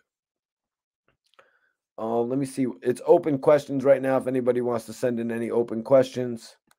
Who was your greatest person to interview? My greatest person to interview would probably have to be Gilly the Kid. Gilly the Kid was my favorite person to interview. You know what I mean? It was great interviewing French Montana. It was great getting the opportunity to interview people like Little Dirk and Fat Trell. You know what I mean? A lot of the interviews I got to do were great. I would have to say Gilly is my favorite person that I ever got the chance to interview. I really appreciate him actually, giving me credit where it's due. James Brown says the runts. Well, right now everything is tied up in the poll, man. It's 33% each. 33% each, you guys, for each one of the chronics. Which should Mikey T smoke? It's 33. There's 33 people in here, and it's 33% for each strand. The Irish Cannonball, the GMO, and the runts. And right now, I'm actually smoking on the GMO, which is 29%.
We roll up that good runts, that good runts. We roll up that good runts, that good runts.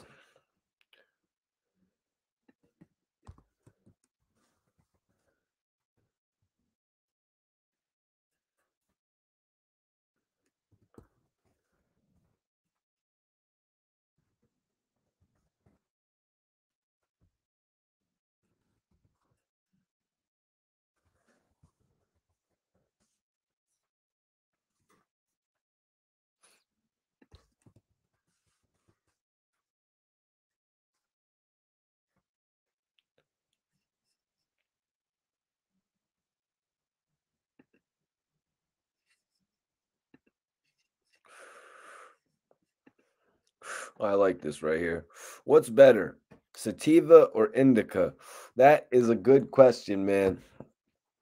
Because let me tell you, sometimes you could be messing with an indica the beginning of your day, like at 1, 2 o'clock in the afternoon, and you'll just like you won't be as socially active if you're on an indica as you will be if you're on a sativa.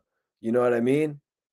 You will not be as active. You'll sort of be a little bit like you'll sort of be like, you know what I'm saying? So the couple days ago, I had started my day off and I realized I had brought the major indica with me. I brought the major indica with me and I was like, shit, I see how important sativa is right now. If I was on a sativa, I'd be ready to do this, that, and the third. On an indica, I was only ready to do one thing: get through it.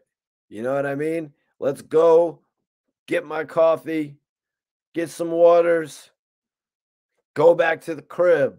You know what I mean? Sativa, you're gonna go over here, you're gonna run in, you're gonna say what's up, da, da, da, da, da, you're gonna go in, you're gonna make sure you got every little thing. You're gonna say what's up to the people working at Stop and Shop or the people working at Walmart, or if you go to a clothing store, you know, you're gonna be talking and interacting with people.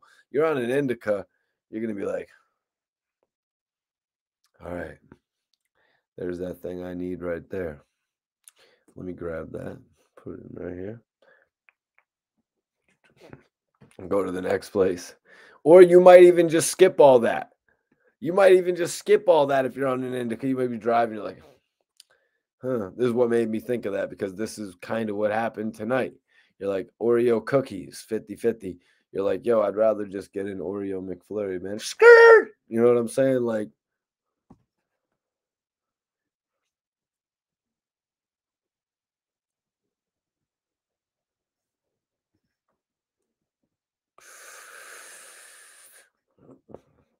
the GMO is some good shit. It's actually these it's like garlic cookies or some shit like that. Let me see.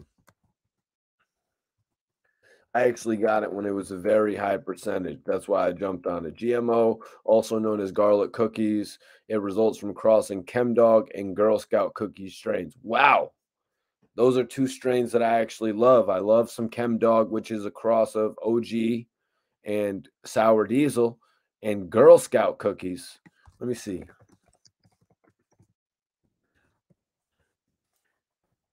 Girl Scout cookies, obviously another really good one. So I got a little Durban poison in there as well. Yep.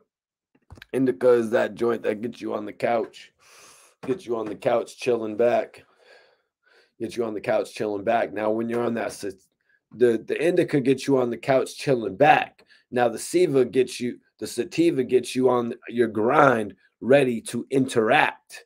You know what I'm saying, guys? I've never heard of Oreo cookies though, James. A lot of these apple fritters, a lot of these joints, like I'd never heard of pancakes, sticky buns, honey bun, red velvet. I'd never heard of any of those. Cake mix, that's 5 right there. I never heard of any of them before the cookies came into town. You know what I'm saying? I never heard of any of those strands before cookies, or tried them at least, at the very least. I never tried any of them at the very least before they came into town. And now I've actually had the ability to try them. But things like Oreo cookies, the apple fritters, these things haven't made their way over here yet. The London cello, different things like that, man. The flan I see is out there in California. Now they've got toothpaste. They've got one called toothpaste. Is that literally a weed that you can smoke after brushing your teeth where it doesn't mess with you? Because that's one thing I don't like. I don't like to smoke directly after, you know what I mean, brushing my teeth. You know what I mean? Nobody likes doing that. It's just like, I think it's a waste of weed personally. So after you brush your teeth in the morning, you kind of go through A, B, and C before you pick up the blunt, unless you're just having one of those days where you go brush your teeth and you light the blunt right afterwards. You're literally just like, oh, I don't care, man. It's just one of those days.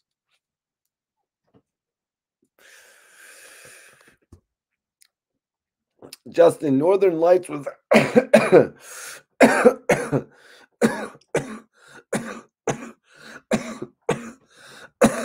Northern Lights is not around. It was around back in the day. I'd say it was a strand ahead of the Hydro. Yeah, I got my hands on Northern Lights once or twice. Oreo cookies. Oreo cookies is actually very fluffy and smooth to smoke. James, what are you talking about? You get 120 a half ounce, bro. What flavor, man?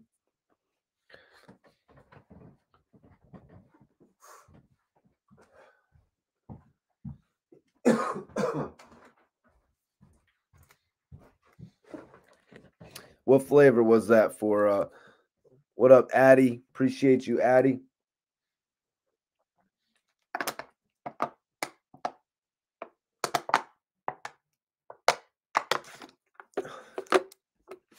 Oh, the Oreo cookies? Yeah, I just never heard of it. Let me look it up. Since we're interacting tonight in the chat, I love it. Oreo. Yeah, we already talked about Rick Ross. Finally admitted to it. A lot of people in the chat actually brought up some of the quotes that Rick Ross actually said. You know what I mean? The game wants 50 Cent versus battle. We talked about that. I just didn't put up a poll tonight. We've had a poll a few days ago, though. Yo, you got to love that headband sour mix, man. You got to love the headband the mixes called the headband back in the day. You know, I never really I used to be broke as hell back in the day and shit like that. So I never even had money to buy weed like that and shit. That's why I would, grab up a $50 half of some, good shit. You know what I'm saying? That's why I would grab up like a $50 half of some shit. I was always like the Tony Yayo type of guy. You know what I mean? Everybody else always had a bunch of money. I was like the poor kid and shit.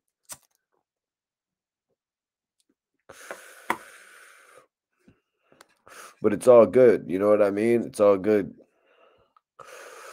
Cause like I said, I was smoking right, you guys. That first time I smoked, I didn't just jump on some Zona. You know what I mean? I didn't just jump on some Zona or some even high mids. I was like, yo, this is my first time I'm gonna smoke. I want to have a good time with it. So I got some Hydro. And this was probably back in like 2005 or something like that. I was in probably like 10th grade or 9th grade. I was a little late. I was a little bit of a late bloomer.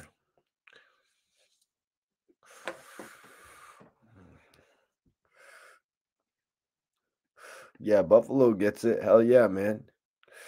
Got a lot of love for Buffalo, man. Appreciate everybody tapping in. Share this video. If we do hit 100 viewers, I will go into all the details about all the notes I took and shit like that. You know what I mean? But I'm just vibing with y'all, man. To be honest, man, I'm having a great time vibing with y'all, smoking. We're just about to hit over 1,000 views on this video, on this, or should I say, live podcast. This is why I do it for, man. And I'm going to be back with Twiz this weekend. Was thinking about doing the Sioux Surf watch along.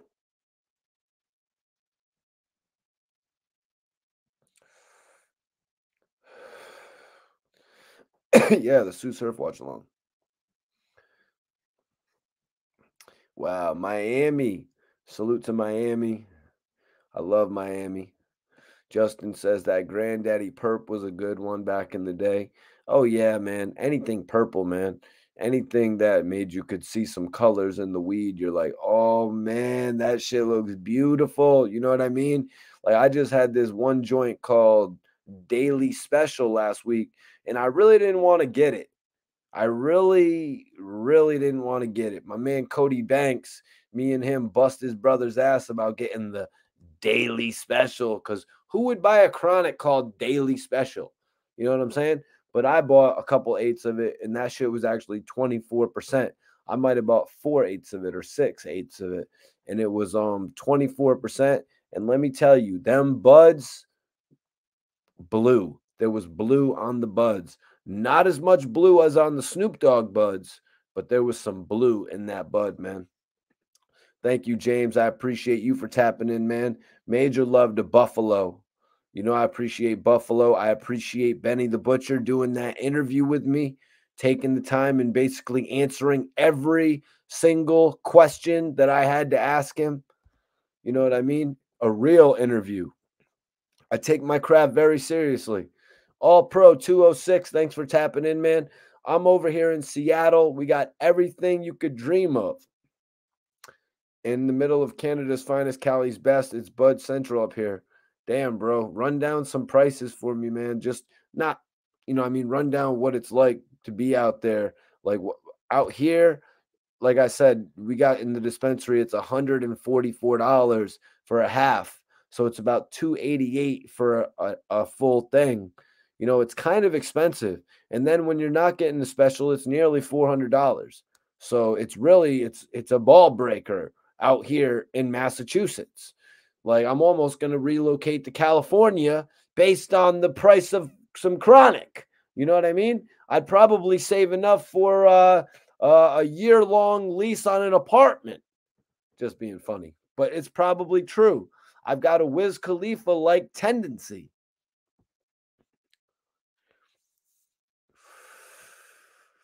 Iceberg Daily Special. Yeah, bro. Yeah, bro. I busted my boy's brother's chops about it. Cause like we had all got our O's of cookies for like $430. You know, where we picked out like 8 different eights and it was $429 for 8 eights an O. And then his brother comes in. Right? And his brother's like, "Yeah, guys, I got the daily special. That shit was only 325 and oh." I'm like, "What? You got an O for 325? What's it called?" "The daily special, bro." "Yeah, but what do you mean? Like what's it called?" "It's called the daily special, bro." "Oh." I'm like, "Dude, your brother brought a weed called the daily special? Like what the hell is he doing?" He's like, "Yeah, bro, I got this shit for 325." I'm like, "All right, at least you got it for 325." He's like, "Well, it was actually $388 after taxes." I'm like, "What in the hell is wrong with you? Why wouldn't you just get the O of the cookies for 430, man? Like, are you serious right now? You could have literally spent $50 more and got 8 different eights of any different flavor you wanted. Like, we literally chose a different flavor of each bud. And his brother comes out with the daily special. He's like, "I got the daily special, you guys." And at first he said it was 325. I could understand it a little bit. I'm like, all right, he saved $100. He's like, he saved $100. I'm like, but honestly, I would have rather paid an extra $100 to smoke something I never had before, the Burners brand of chronic. And then I found out it was really $388 that he spent because taxes bring it up by like $60. And I was like, thank God I got the cookies. That's just kind of how I felt. That's that little story about that, you guys. What's so special about it? Let me look it up. It's like I honestly thought it was called the daily special as if it was like the special of the day. You know what I mean? I actually thought it was like the special of the day, but no, that's not what it was. Come on, man. I don't want to sign up to your leafy.com ad to send me updates about weed. I just want to know about it right here and right now. Jesus. Not interested in all that. Oh, hell no. You're not going to know my current location either. I'll tell you that much. Not that that is even a big deal. It's not like it's anywhere you would want to come. Sorry, guys. All right, so Daily Special is a greenhouse grown indica dominant flower with TH potency between 15 to 21%. A no thrills approach, just good bud and great value is the way Daily Special chooses to present their product and products. This indica flower is no exception. It promises to deliver those classic. Really? That's all we got there? That's not even what my Daily Special looked like, first of all. That's not even what my Daily Special looked like, number one. But let me see here, you guys. Yes. Yes, you guys. Tonight, we done crossed the 1,000 viewer mark. How over 1,020 people tuned in to me in the last 2 hours, I don't know. You know what I mean? Y'all been tuning in, and I gotta say I appreciate it. 1,020 people have tuned in the last 2 hours, man. That is dope. That is why I do this podcast, man.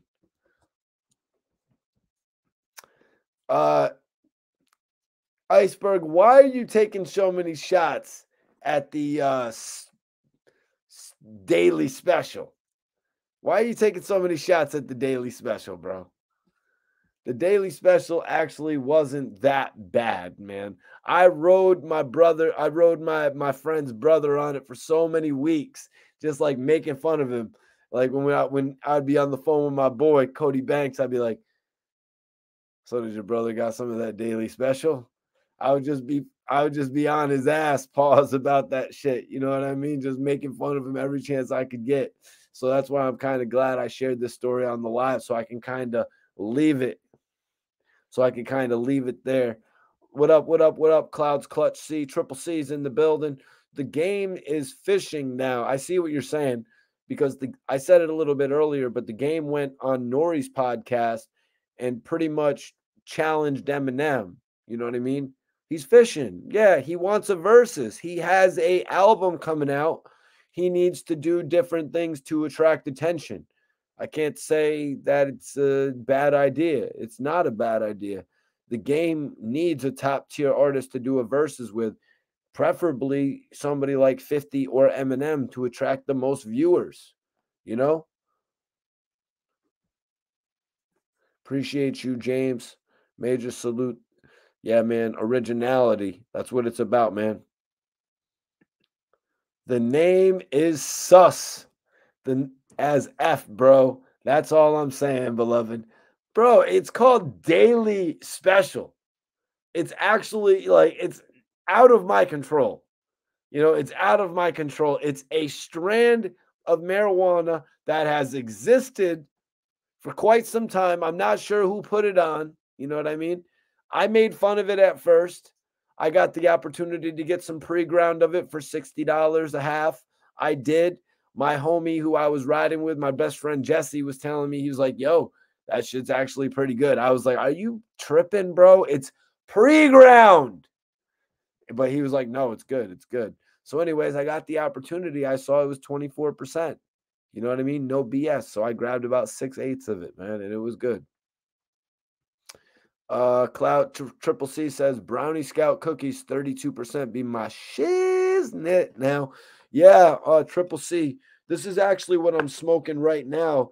They voted in the chat. I'm not sure what the numbers are at right now, but in the chat, yeah, GMO had won for what I should roll up. And it's actually one of the highest testing chronics I've had in quite some time. 29%. Check that out, man. GMO garlic cookies, a strand of garlic Girl Scout cookies, and Chem Dog. Pretty good. Not as good as the Runts, in my opinion. Oh, yeah, man. Oh, yeah, Philly Blunts. I remember kicking it with Benzino back in Miami back in 2012, 2013. Benzino was on the Philly Blunts back then, man. You want to know why I like Philly Blunts? Because you can roll up more weed in there. You can roll up probably about 1.5 grams with no problem. You know what I mean? Gram and a half, almost 2 Gs with no problem. Now, in these cigarellos, you got an issue fitting over a gram in there. You know what I mean? You're probably gonna fit about 1.3, something like that. Now, in them Philly swishers, man, you can make a nice L. I used to have my man, like I was just saying, my guy Jesse. I would literally he'd be rolling up my L's and shit. I don't want to call him the official blunt roller until I make it really big in the industry and shit. But he would literally unravel these. You know, and when I say that, I mean he would get all of the inside of the Dutch out, and then he would pack it back with bud. That's what I usually would have him do when we would roll these up. But obviously, that takes time. I don't got that amount of time to be doing that every time I roll up.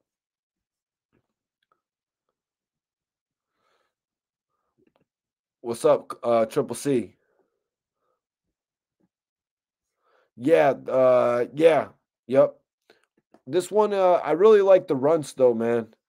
It's 22%. Last week I had got it at 20% or 21%. This one's 22%. Appreciate everybody for tapping in, man. Um, I know you guys are thinking about this Game and 50 Cent versus, right?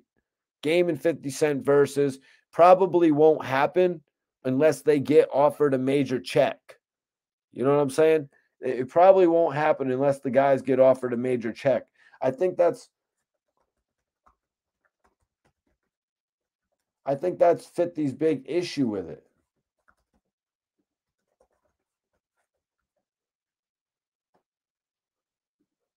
I think that's 50's big issue with it, you guys, is that it's not really going to pay that much bread.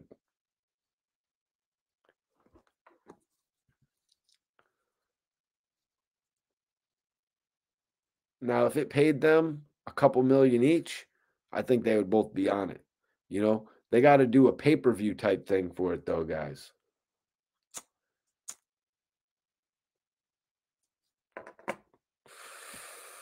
Wow. Louis Peasy says that versus would break the charts. Let's see. I think I had a quote here from the game that he actually posted on his page. I think he posted a quote with like 50 Cent like turned upside down or some shit, where he actually called out the real Swizz Beats and Timbaland and said ASAP. He said, hit Swizz Beats and Timbaland ASAP. Stop running from this verses. He basically said, stop running from this verses, as if 50 Cent's running from the verses.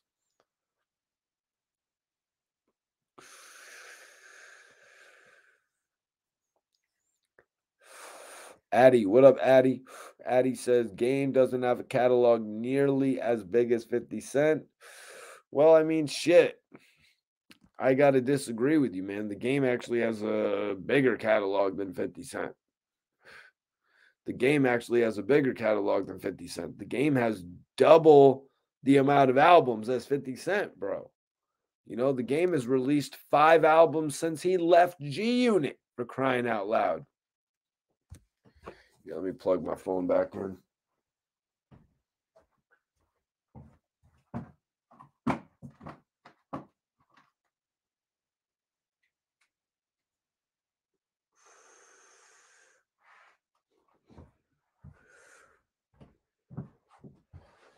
Definitely appreciate everybody tapping in, man. Definitely appreciate everybody tapping in tonight, man. Dope video. Let me see here.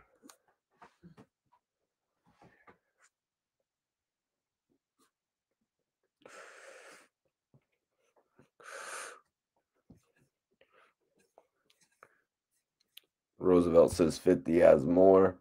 Let me see. Is anybody voting in the chat? Wow, 89% on 50 Cent, man. 89% of the people say 50 Cent would beat the Game in a versus. Vote right now if you haven't voted in the new poll. I got a new poll up, you guys.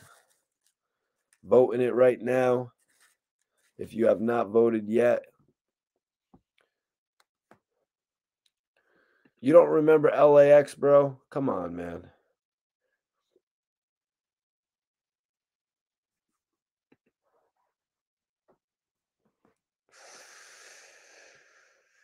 Vote in the poll, everybody.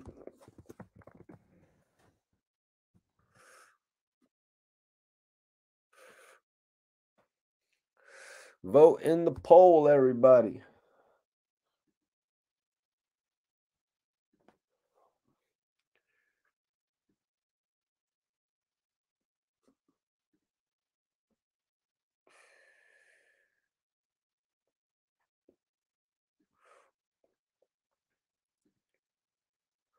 Let me see this real quick.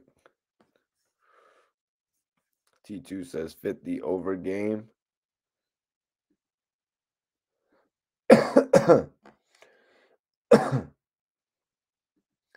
50 over game.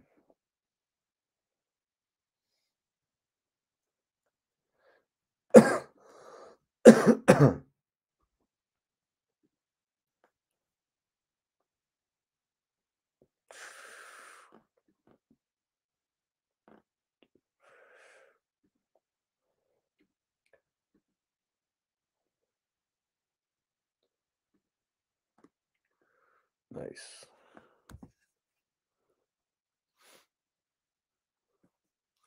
Louis Peasy says 50's got to bring out Banks, and it's a wrap. 85% say 50 Cent. 85% say 50 Cent. 15% say the game. If you disagree with that, vote in the poll right now. If you disagree with that, guys, vote in the poll right now.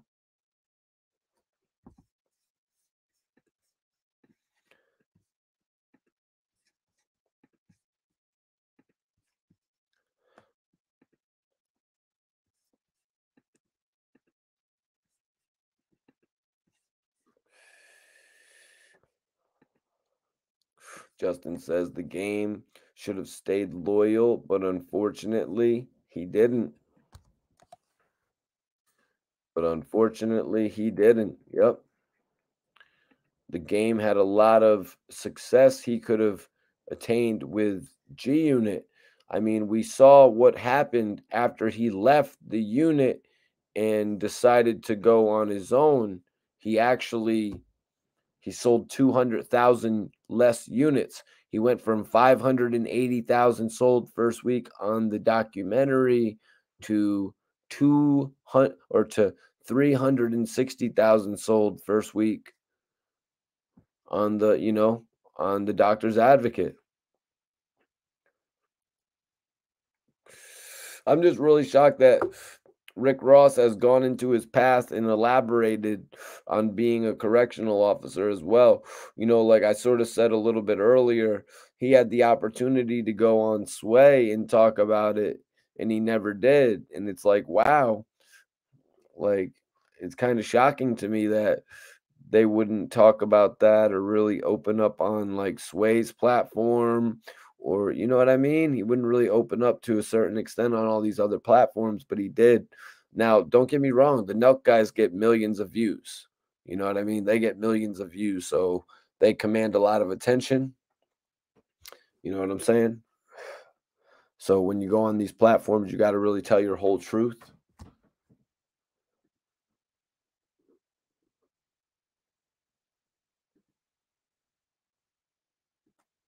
Let me see what's going on here in the chat. I mean, in the poll, I should say. Hold on. Doesn't make any sense right there. Doesn't make any sense right there. I mean, 50's just gaining votes. 50 is just gaining votes.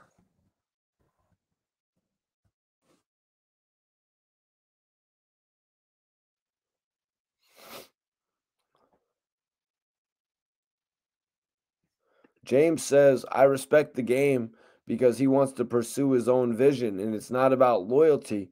Well, James, I just kind of like feel like if the game would have stayed loyal, 50 Cent was going to enable him to accomplish so many of his dreams. He was going to set up the Black Wall Street / G Unit West record label. I feel like we would have even got a movie. You know what I mean? We even got a game movie based on how all the music was playing out, if the game would have just, played his role to a certain extent. And 50 Cent had the game pegged to be the biggest rapper out of the West Coast. That was his role. You know what I mean? But he just wanted to be the biggest rapper in the world, apparently. Vote in the poll right now if you haven't, guys. Right now, 50 Cent is leading 88% to 12% if he would beat the game in a versus. Jojo the Don says, "Who cares if Ricky Rose was a correctional officer? Rose has got hits and can rap his ass off." Yeah, man. I 100% agree with you on that. Rick Ross has some of the best albums. I listed my favorites a little bit earlier. It goes from Deeper Than Rap to Teflon Don to God Forgives I Don't to Mastermind. That period of releasing those 4 albums, I really felt like Ross was absolutely on fire. You know what I mean? And Ross's lyricism could not be questioned at that point.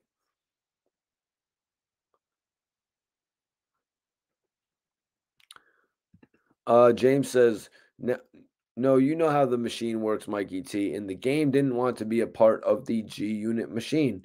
Yeah, I didn't like the way, as I said, I didn't like the way that the careers played out for Lloyd Banks and Young Buck, how 50 had them waiting over 2 years to release an album. But if you look at 50's first and second albums, he waited about 2 years as well.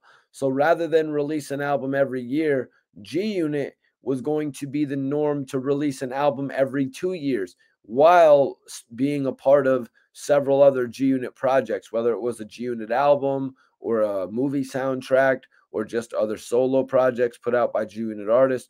That's how 50 would keep his artists busy, you guys.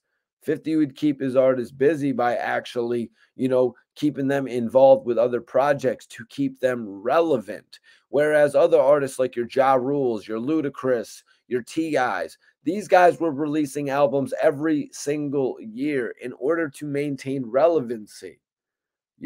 That's kind of the Game. To give you an example, the Game dropped his album January 2005, and then by November of 2006, he had his next album, the Doctor's Advocate, out. Would he have had an album out the next year, the next calendar year, when he was with G Unit? Maybe not. The Game might have had to wait till the end of 2007 to release his follow up with 50 Cent.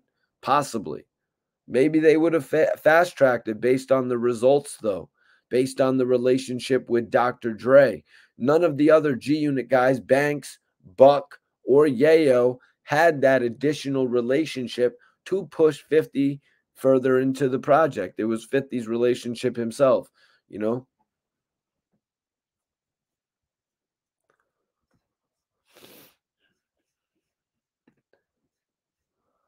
Appreciate you, JoJo.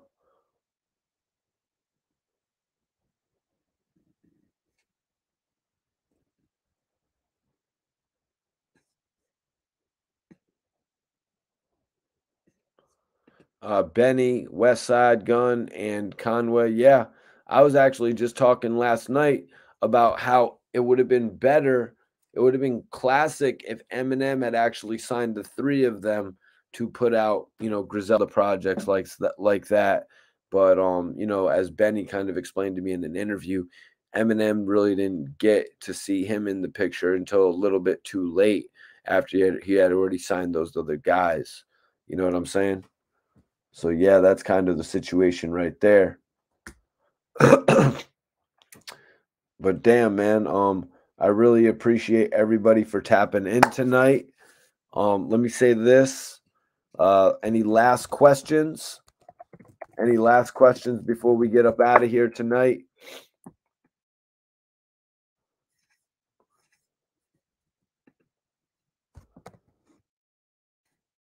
Want to post my Instagram? Anybody out there that wants to follow me on the gram, y'all can follow me right now. Whoever follows me, I will follow y'all back immediately. If anybody has any final questions before we get up out of here tonight, it's been a dope live podcast.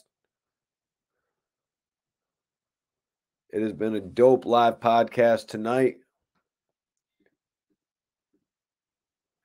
And I appreciate everybody for tapping in. Where's my weed? Let me spark something up as we get up out of here. You know what I'm saying? Because just because the stream stops doesn't mean the party stops. You know what I'm saying?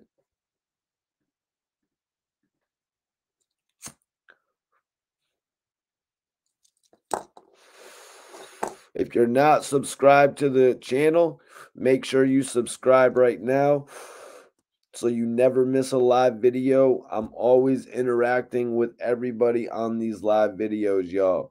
So make sure you never miss a live video. Hit the subscribe button and hit the notification bell so you're always in tune. I think it sends a message to your phone that says Mikey T is going live. I'm pretty sure that's what it does. So you don't want to miss me when I go live, because then you're missing out on good conversation that we could be having, because I interact with everybody in the chat. I make sure that you all have a voice in here.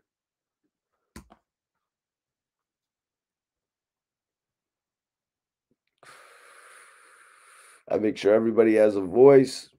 And I really do appreciate all 1,100 of you that tuned in tonight, man. I do appreciate all 1,100 of you guys that tuned in tonight in this 2.5-hour time span, man. That is lit. It shows me that we still do got the power, man, and we are going to continue to move, man. I will see you all this weekend for some live streams. SV Twiz will be joining us, and also, you guys, we will most likely be doing a watch along. So stay tuned, you guys.